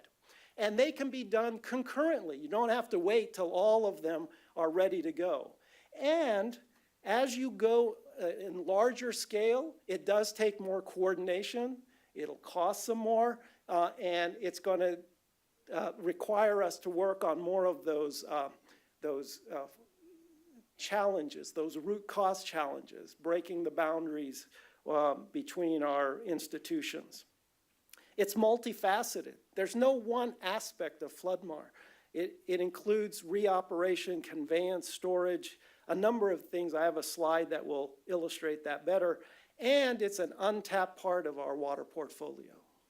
We built those levees to keep the water in the river and out of the lands. We now have to find a way to re-engineer that and get those high peak flows back on the valley floor the way the water cycle and nature managed it. So the state of California actually has begun recommending FloodMar. I mentioned the 2017 Central Valley Flood Protection Plan, the system reoperation study that DWR has been working on, the Phase 3 report that came out a year ago actually identified FloodMar as the next logical place for the system reoperation study to go, and we're already spending some of the remaining funds of that on our work, and you'll see that. The State Board of Food and Ag, you put out your great forum, or convened your great forum almost a year ago, and you put out your a dozen recommendations, a number of which are already being implemented. In fact, I think at least 2 of them are covered by the work that Eric shared with you earlier. And the California Water Plan 2018 update will be coming out with the public review draft in the next few weeks. And it includes FloodMar and this multi-benefit approach as one of the strategies of going forward. So I mentioned that it's multifaceted. So FloodMar, again, as you think of watershed and regional basis, includes what's called forecast-informed reservoir operation by changing the rule curves and releasing water from the reservoir in advance of the next flood and banking that in the ground. It includes using the reservoir recharge pool. It includes expanded outlets. So if we want to really take advantage of getting more water, evacuating more water quickly out of the reservoirs, we're going to need different gate structures, like the ones they retrofitted at Folsom. And we're going to have to reevaluate those throughout California reservoirs. Expanded conveyance. So as we want to upscale or scale up a FloodMar, we're going to need better conveyance. And what a neat concept of having the flood community help cost share on major conveyance into the center of the valley so more farmers can get access to high flows. Expanded in new flood bypasses and floodplains. This will also provide new floodplain habitat and water and wetland areas. Suitable recharge on ag lands, figuring out what all those parameters are, compensating landowners for being part of a FloodMar program, and then identifying what are those various recharge methods that can fit into the program, and then the ecosystem enhancements, both aquatic and terrestrial. So in the white paper, we identify many public benefits. There are private and public benefits from FloodMar. This is a list of the public benefits, and the ones with stars next to them are the ones that the Prop 1 storage program, grant program, said are eligible for getting public funding. Now you'll notice there's no star next to aquifer replenishment. And I think that's because this was crafted before Sigma. And so what we have to do as a state, change state policy to say aquifers are actually green and natural infrastructure. Just like we treat any other environmental asset, we have to treat aquifers in the same way. And aquifer replenishment then becomes a public benefit and would make it eligible for public funding. So in the white paper, we also lay out 8 major categories of factors that you have to consider when you're thinking about doing a FloodMar project, with a number of considerations. And we also lay out what people are identifying as barriers or challenges for doing FloodMar projects.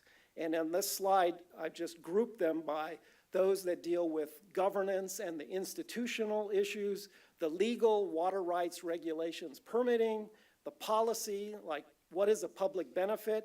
The other thing I'll note is I have reviewed a draft of the proposal that Eric laid out for you, Eric Ekdahl, and one of the things that I really appreciated is there's been this public debate of is recharge a public benefit? Well, in there, they clearly are laying out that there are in situ benefits from recharge and identify those as seawater repulsion, as reducing subsidence and improving water quality.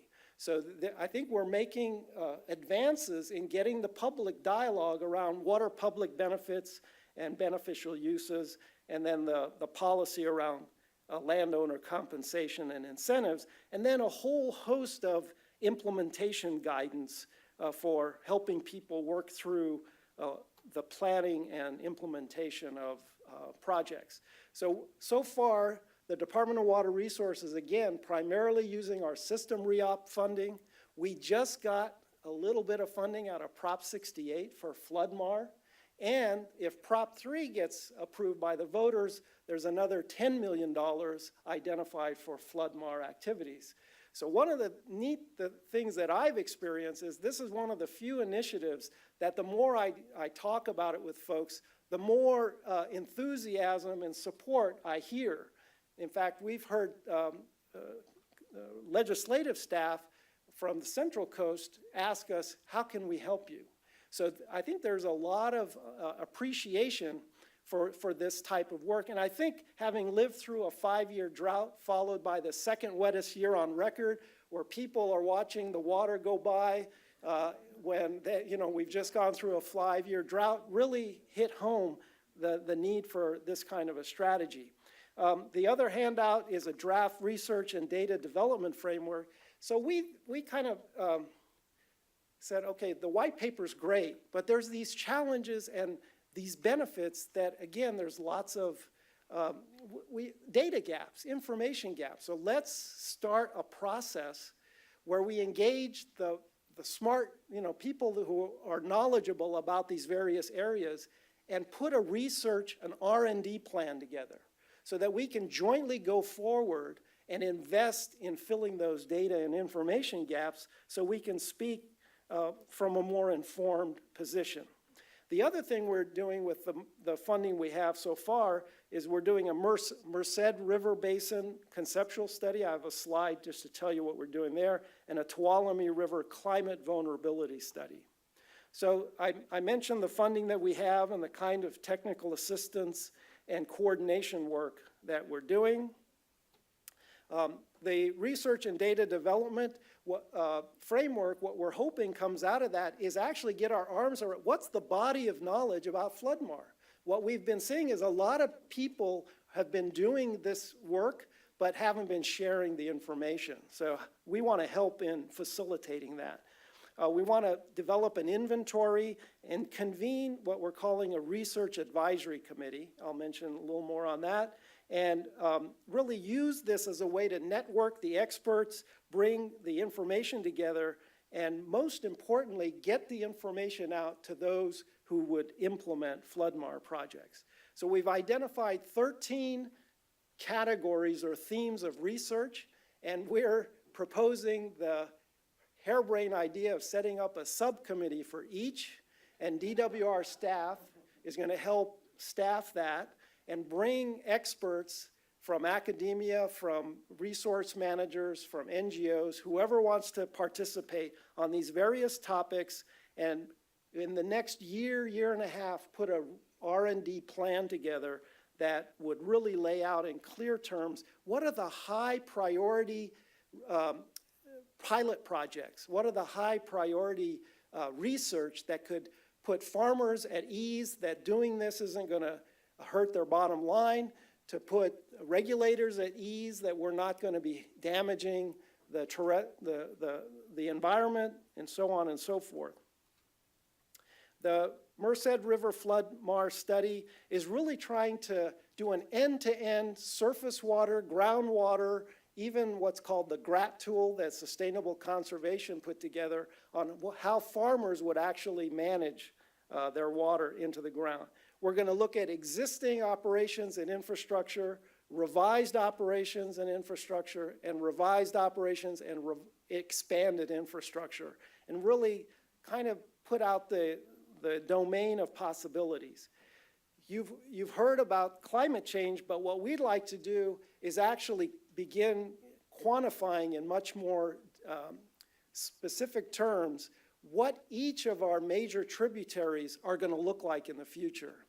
So you've heard people say, well, you can't take another drop out of the stream during the high flow, but the reality is, with climate change, there's going to be a lot more water. It's going to be a flood risk. And so what we've got to figure out is how much that additional flow will be when, and figure out how FloodMar could help manage that.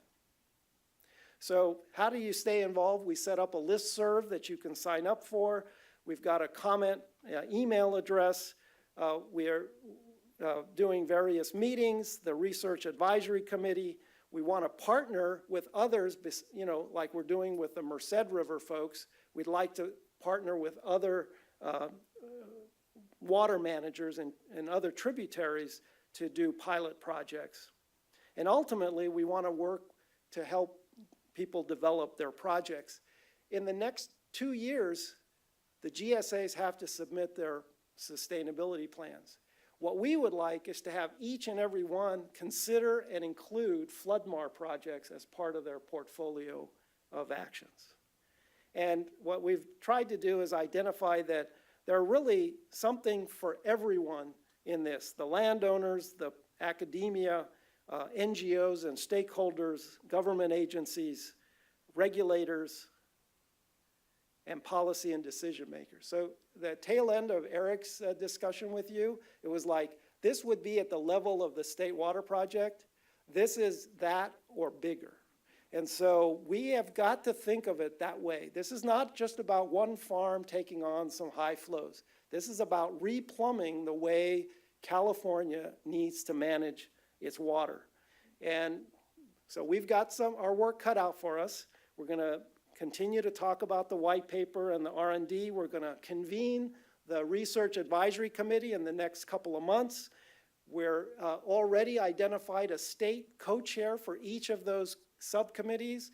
We've identified most of the non-state co-chairs. They together will make up the advisory committee, and we're going to use that brain trust to really help set the path. We're going to continue these pilot projects and share that information with folks, and then again get the GSAs and others to put this in their plans. That rocket this is a moonshot for California. Make no mistake, this is not easy. There's going to be a lot of work to be done, but this is not voluntary. This is what we got to do. Thank you. Thank you very much, Camille. Really appreciate your enthusiasm, too. Okay, we'll open it up for any questions that we have. Go ahead. Go ahead. I just want to thank Camille. I mean, it's just, I remember when you were presenting, I know you've been working on this for a long time, a lot longer than just the last year, but it just feels like it's gotten a lot more attention and traction because of all the groundwork you've done, and you are such a fabulous ambassador for it. I just think it's a very exciting vision, and I think it's great that we're actually able to start making some movement on it, and I have to agree. I mean, really, California has to do this. I mean, we have to do it. So the way you're organizing it to get all these folks together now to really think it through, I just think is really smart and right on, so. Well, I think my question dovetails onto Ashley's comment. I mean, I've been sitting here for a while on this board and hearing from various different proposals. And I think when we look at Australia in terms of their decades-long drought, in terms of the action they had to take at a national level, are we getting more and more to that point in California where we're going to have to take drastic action that's going to go above and beyond our normal processes that we've been doing? I mean, you see, just as Director Nemeth was mentioning, there's the renegotiation going on now with the Fed, with the Bureau and the State Water Project. I mean, are we getting to a point where it's becoming more and more likely that there's going to be some monumental shift in how we're doing things, and it's not going to be following the rules and regulations that we have in place? I mean, both of you have been in agencies for a while and kind of realized, and I'm just, what's your perspective on that? And then I'd like to comment too, and as another agency.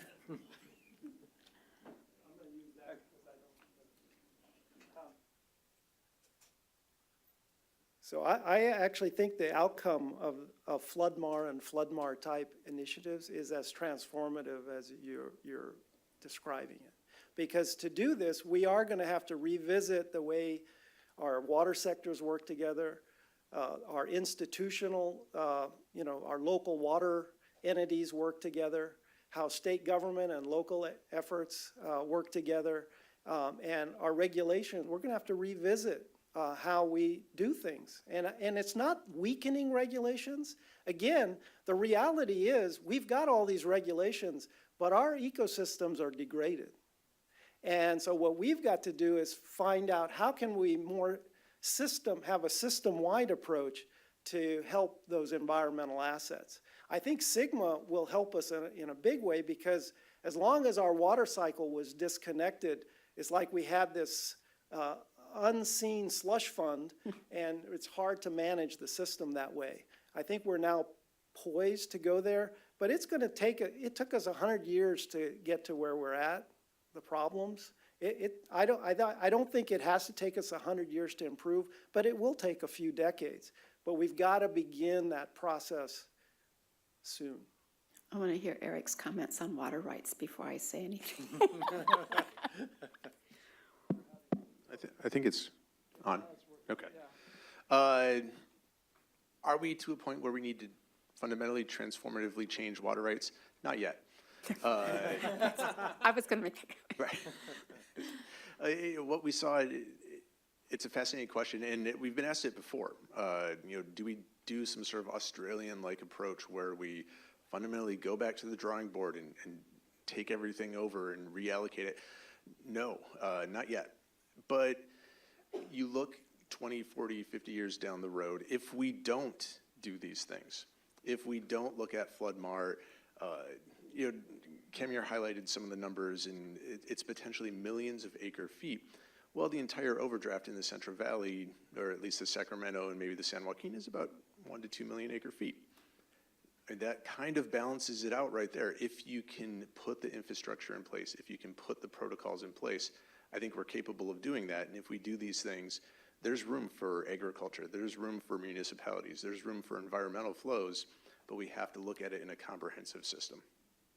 So I was going to say, I can't see California even being close unless we have a total crisis by not using all the tools that we now know that we have, of doing what has happened in other countries, thinking of Israel and Australia simplified everything by just going to centralize, this is how we're going to do water. I can't see that happening here, but I do think, going back to Carla's comments this morning about this bigger picture of the connectedness, the integrated approach that we're taking, that we are seeing the possibilities that can come from that, but I cannot stress enough how much more collaboration is needed, and I'm sorry the other dean isn't here. From our scientific community needs to be a part of this collaboration, because the dueling headline approach to some of these issues is not helping. But the partnerships that are possible and that have already started are going to be a part of this. And I would say, and I've said this several times today, our understanding of the land-water connectivity and the work that has been done there, I think will continue to make change happen.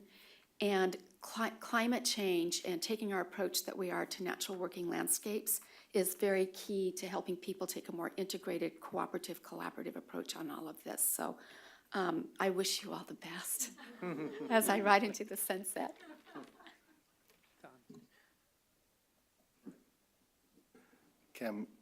Kamiar, thank you for referencing our president, Don Corleone Cameron, and his role in this. I do appreciate that. Do the cities have a role in this as well? I'd read a book recommended by Brock Dolman, how every kind of sidewalk and gutter right now is set to go out to flood flood channels or drainage channels, and if every so many feet they were punched into groundwater recharge areas, what better place to start with for the urbans than their own flood waters that are being channeled right off to other areas. But the massive amount of water is out in the rural, and love having Don Corleone head that up for us. Yeah, this is Kamyar. I mentioned it in context that stormwater management is really the urban complement to floodmar. And it actually has been occurring for a number of years, and what's been driving that is the water quality and the drainage issues. And now people are appreciating that the water that they were trying to get rid of is a resource that they need to bank and utilize. And so through what's called low-impact development, swales, pervious pavement, using groundwater catchment basins, the cities are beginning to appreciate that the runoff is an asset that they should hang on to. Floodmar, I don't think we're as far in the appreciation on the working lands. And like you mentioned, the volumes that we can handle are larger in part because of the pervious nature of our lands. And one of the things, the take-home messages for California should be, as we develop our urban sector, let's make sure we don't pave over the prime infiltration and working lands that are so essential in recharging our groundwater basins. And on that, we've already recognized the climate benefit of preserving farmland through the Strategic Growth Council, and so for the last 2 years now, we've had $40 million for easements. And we are getting to a point in our climate discussions of recognizing the co-benefits that come from what was primarily reduction of greenhouse gas emissions, piece of that. But this becomes a very important piece to lay the maps over the lands that are coming to the Strategic Growth Council for conservation easements to perhaps add additional points, potentially. I can't speak for the Strategic Growth Council, really looking at the water element of this to see what other co-benefits could be recognized in that. Yeah.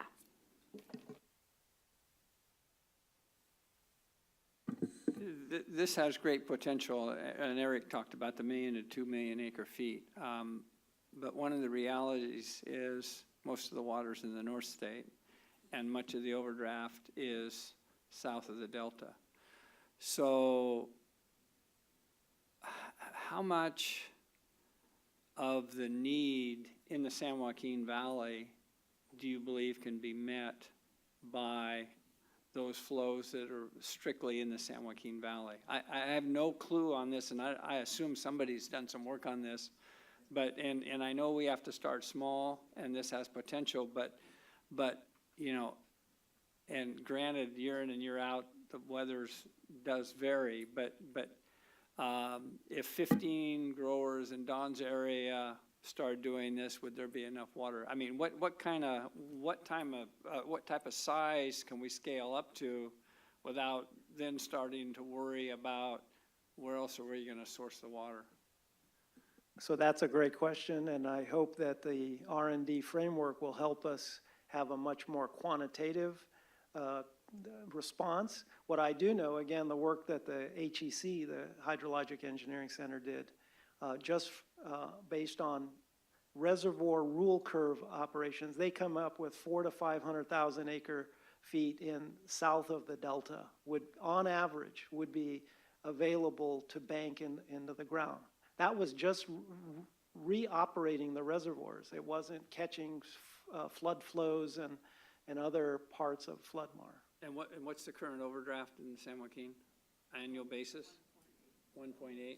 Well, yeah, that, and even that is a big, well, it's a wag. I mean, we don't really know. And so that's part of this, is we've got to get better information so that we can speak from a position of being informed. And we have the knowledge. It's just we've been working in our little fiefdoms, and what we'd like to do is use this initiative to connect the dots and really get people to appreciate that having a joint work plan where everyone is bringing their dollars to bear toward a common direction will get us further faster.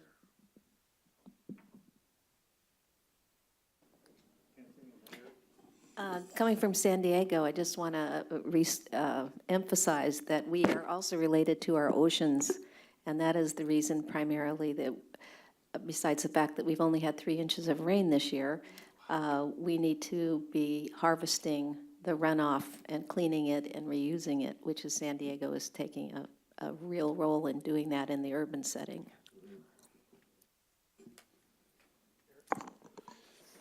Yeah, thank you. This is fantastic. I had one clarifying question and then a couple of additional, but this chart right here sort of tells it all. But what's this is the one you started to start. What's the geography covered by? Is this the state of California? No, I believe that's the American River. That's Okay. just the American River. I mean, the simulation was done on a broader, Central Valley, but that's just the American River results. But presumably you could aggregate Yes. several big rivers and Yeah, it might and you tell see the story. same pattern in other river systems. Yeah, that's really powerful, so thanks. A comment, so my organization, Environmental Defense Fund, helped initiate this competition on the lower Mississippi called Changing Course. And it's very similar to the challenge that we're facing in California, which is the Mississippi infrastructure for flood control and transport and whatnot needs to be, kind of rethought. And so the question was, well, how do you do that? And sometimes we're limited by the scope of what's in front of our face. And so they initiated a design competition and put it out there to engineering and architectural and creative firms to just come up with the wildest ideas that they could come up with to think about how you would do that big change. And I just recommend that to anybody to take a look at it.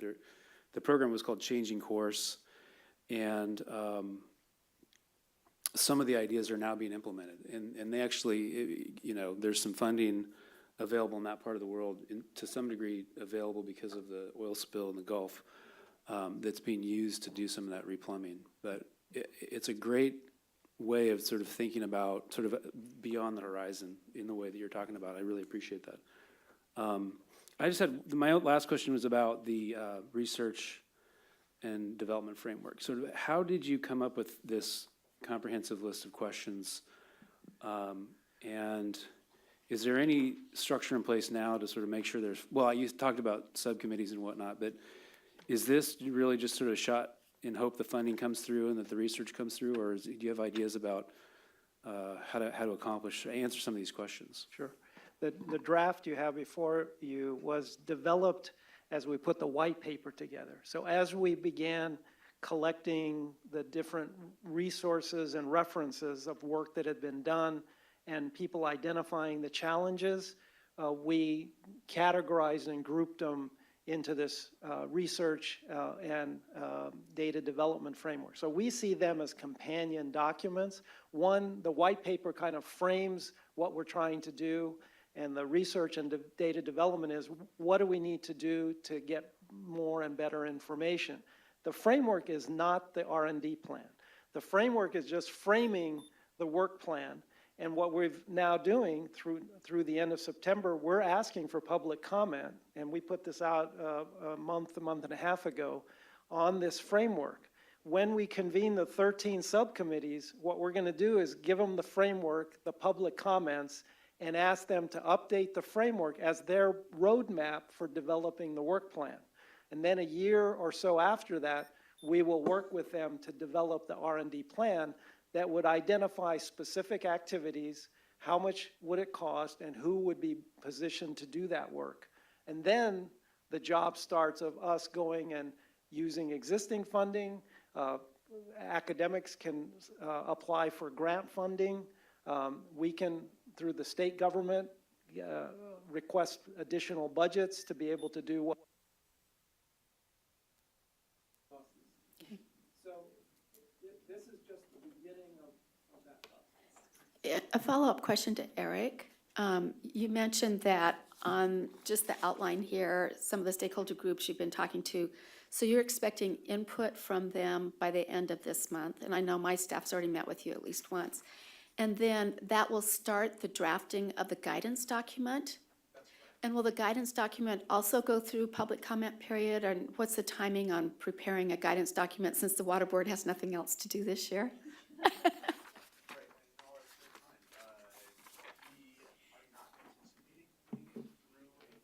Because you're using this process. Okay. But that being said, it's still open for any comment, and we want to continue as much dialogue as we can. So as we start putting things out, and maybe we'll do one big guidance document, maybe it'll be a couple of modules. We're not quite sure yet how we're going to roll this out onto the street. But one of the overwhelming things that we've heard so far is 90th percentile is too conservative, and we want to work with that. We want to be able to.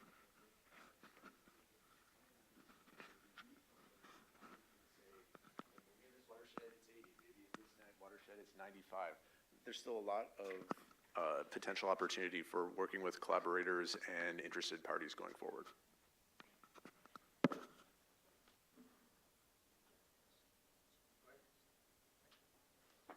Well, thank you so much. This just seems so uplifting and encouraging.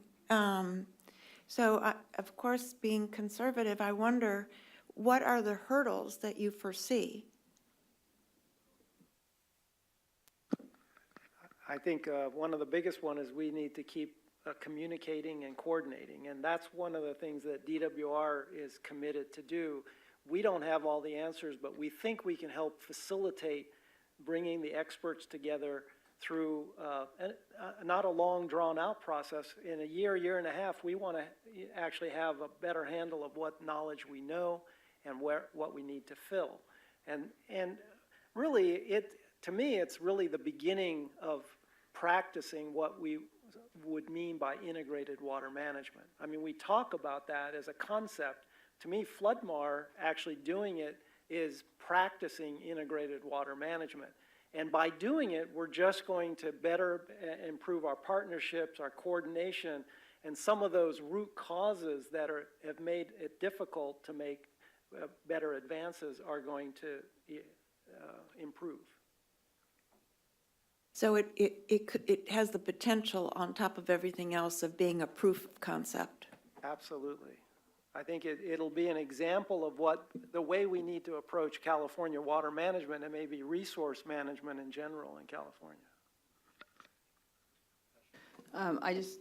To Don's question before about how much water might be available to recharge, I just wanted to point folks or remind them of the report that the Public Policy Institute of California put out last spring, specifically for the San Joaquin Valley, so it's not the whole state, but their estimate was that recharge in all its forms could account for about a quarter of the average annual overdraft on an annual basis. So it obviously doesn't solve the problem, but it's a very important tool in the toolbox. That you have to also take into account not only is more water in Sac Valley than San Joaquin Valley, more water is in the northern San Joaquin Valley than the southern San Joaquin Valley. So you still have significant conveyance issues.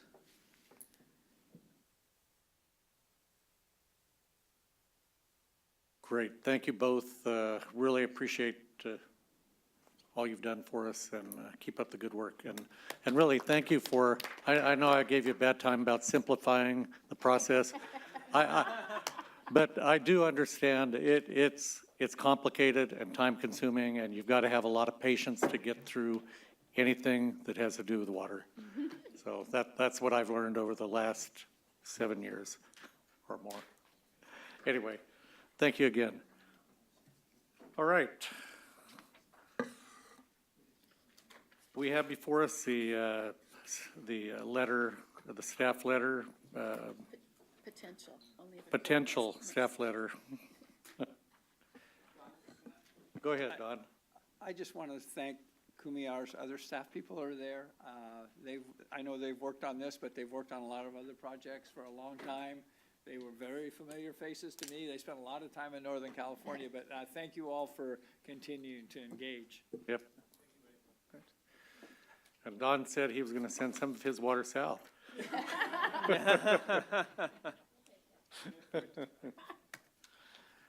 All right, Josh, did you?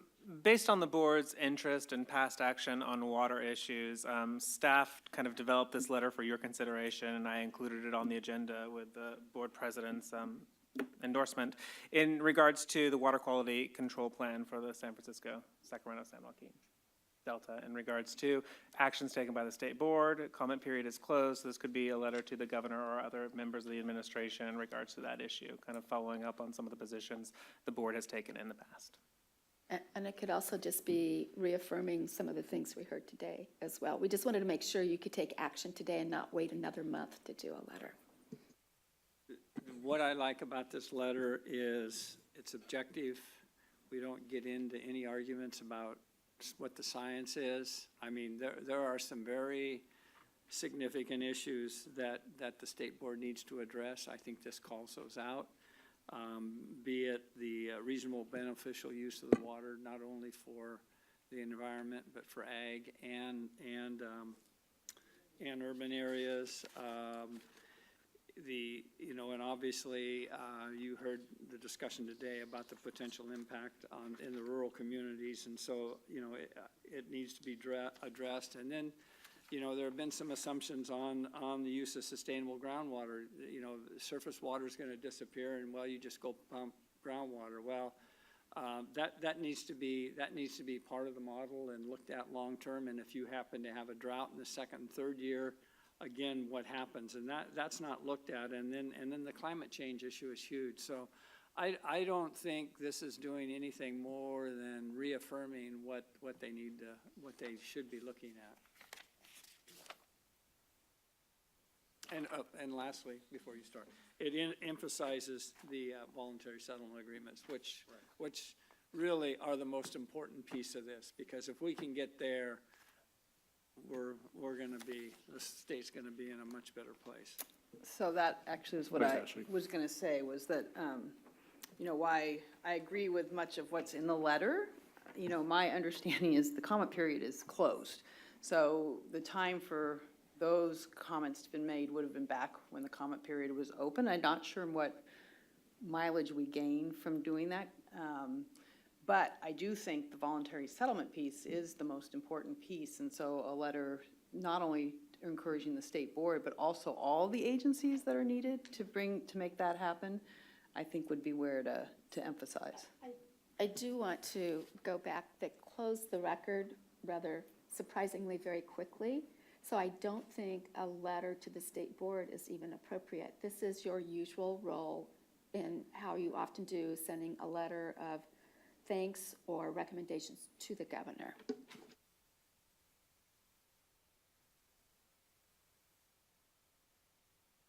Do we have any other discussion on the letter? I guess then maybe I would just say that if we want to keep these points in about SGMA and climate change, I think maybe if we could craft it in a way that Supports the voluntary settlement. yeah, that says that these are very important issues and makes the importance of the voluntary settlements even more vital. And so to really put the attention there, I think that would be a little more targeted.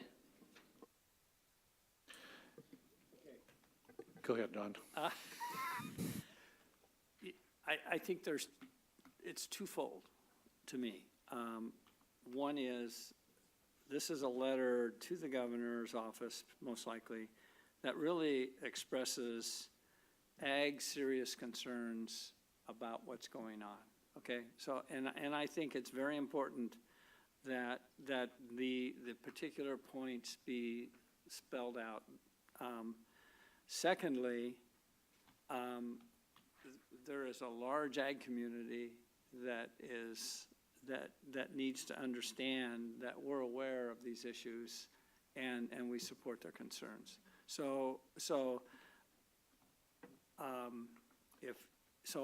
I think it needs to stay more closely to where it is, because I think we have to give reassurance to those in ag that aren't here that, yes, we share your concerns. Okay, do we have any other comments? Yep, Nancy? I'm an English major, and I just want to say I really appreciate the well-crafted language. Thank you, Josh. Any other comments? Do you need a motion for this from the board or? Sorry, one more suggestion. I do like the idea of including some of what we heard today, particularly about the integration, and that certainly supports the Sigma part of the letter.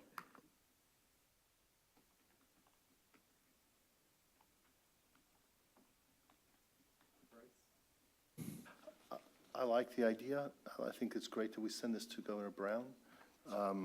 And if you're looking for a motion, I would move that we support this. I do think there's room for hopefully if Ashley or Josh or Dawn were to still want to make amends, but I support this concept and the intent and the content. And Okay, so I'll move it. Do we have a second? Second. We'll open it up for discussion. Any other discussion? All those in favor signify by saying aye. Opposed? So moved. Okay, we'll move on to public comment. Here we go. Somebody made it to the end. The most patient person. You know what? That is such a compliment, because I used to be one of the most radical of the radicals. So it's really good to be here. I really came for signatures, you know. Thank you. No, it's really exciting to hear. You know, certainly the importance of urban agriculture, because it was like fighting. I mean, really tooth and nail to get anything at the federal level to even be able to start counting our farmers in the urban service boundary. It just didn't make sense. So this Saturday, some of y'all know about a muscadine grape from the South? So it's like opening weekend for the California grown muscadines. We got them all over urban, South Sacramento, South Stockton. And it's muscadine grown in the South. You know, from my father's folks in Louisiana and my mother's folks. And we're coming up with our own unique cultivar, trying to play with the muscadine in backyards and front yards throughout the Central Valley. It's kind of interesting. And then so the end of the month is the California Pan-Africa Global Trade Investment Conference. So some of the very well-heeled folks in Africa that own platinum mines, diamond mines, and, you know, have some tea factories on the surface. We're trying to encourage them to come back and do some things. So it's kind of interesting. That's in LA on the 27th, 28th, the Pan-African Global Trade and Investment Conference. And it's been down there for 8 years. Next year it's going to be in Sacramento. And that was like pulling teeth, but I just said, just close your eyes and imagine, you know, limousines with Africans jumping out of limousines, you know, with dignitaries. Folks have never seen that here. Some of us have been to DC and LA, and it's something to see. You know, dripped in gold and, you know, with plenty of money. So I encourage you to look for that in LA. I'll send some information to you. And then if you hadn't got your copy, there's one floating around somewhere. I need it back because it's going somewhere. But yes, it was kind of special because it was my mother's 75th birthday, and she was talking to some. I was supposed to get it earlier. Because you haven't met my mother yet, but I was like, yeah, she's a black woman with a black belt, you know. I get you the autograph. So anyway, it's always a blessing and a pleasure to be here because I've been on this trail a long time just to make sure blacks in agriculture have a place in California, and now it's like beyond my expectations. So I'm smiling a lot. So, Michael, you'll be glad to know legislation passed last year. And we started our interview process early so that we're bringing on our first ever farmer equity officer the middle part of September. And their focus is to make sure that all of our programs and USDA programs and other programs throughout government are well-known and made available to farmers from disadvantaged communities and minority farmers and anyone else who has felt underserved up until now. So we're very excited about that person coming on board later this month. Yes. Well, I don't know how long you're gonna stay, but I hope they get to meet you and hear how. I'm going to be here to the end of the year. Carla, I voted that I'll be the one to turn off the lights before the. Love to hear it. Thanks. Don? I just want to tell the people on this side of the room we're all admiring. Helene was featured on the cover of Edible Sacramento. Edible and delicious. Yeah, I would like to get an autographed copy. I just have one public comment, which is it's just to make you all aware that a bill called AB 2421 passed the Assembly last week, and it's on the governor's desk. It's to create a new program at the Wildlife Conservation Board called the Monarch and Pollinator Conservation Program. And I was so impressed that we've broken $50 billion as an agricultural industry. And I don't know exactly the proportion that's pollinator dependent, but it's not insignificant. And this is probably the place on earth where pollinator dependent agriculture is most valuable. So it's a small program right now. And frankly, the Wildlife Conservation Board could use all the advice it could get from farmers about how to make the program practical and attractive to farmers. And of course, we've already done our enrolled bill report, so you can guess what position we're advising. But that does include a consultative role for CDFA to make sure that there's private landowner, farmer input into their programs going forward. So that was a good thing to add that consultative role for us. So, Monarch are sort of the signature invertebrate on this program. They're unfortunately not a very good pollinator, so they're not going to add much value, but they are iconic. And they're actually there's a fairly significant tourism industry based around their overwintering on the coast. So, but I'll just say real quickly that WCB, a fantastic sort of partner organization within state government here, they sort of default to wanting conservation projects to be very long in duration, and that's really critical for a lot of conservation programs that they manage. This is one where the urgency to conserve breeding habitat for monarch and overwintering habitat is so great that it may be not the best instinct to require long-term contracts. It may be better to get farmers and ranchers into the program with shorter-term contracts and get them moving. Mr. Cameron is doing some pollinator conservation right now, and we've got some, we're gonna, but he can testify to the fact that this is gonna require adaptive management, and what works the first year may not work what didn't work the first year may work, you may figure it out and do better the next year. So anyhow, it's just, it's a really cool program. Secretary Ross was incredibly supportive, and I appreciate all the work. It was also put into the budget at $3 million, so it's the money's there, it's been signed into law. This is the authorizing legislation that sort of describes the parameters of the program and the type of administration, so thank you. No, it's a great program, and we learned a lot this year. That we found that it grew great in the fields. We had a tough time. We had a lot of weed issues. We're going to figure that out and probably move forward with it next year. Yes.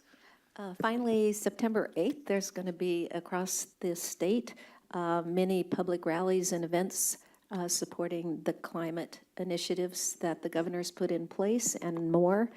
And I think it's a great opportunity for all of us to turn out and let the rest of the United States and the rest of the world know that California is the most aggressive climate change leader we have right now.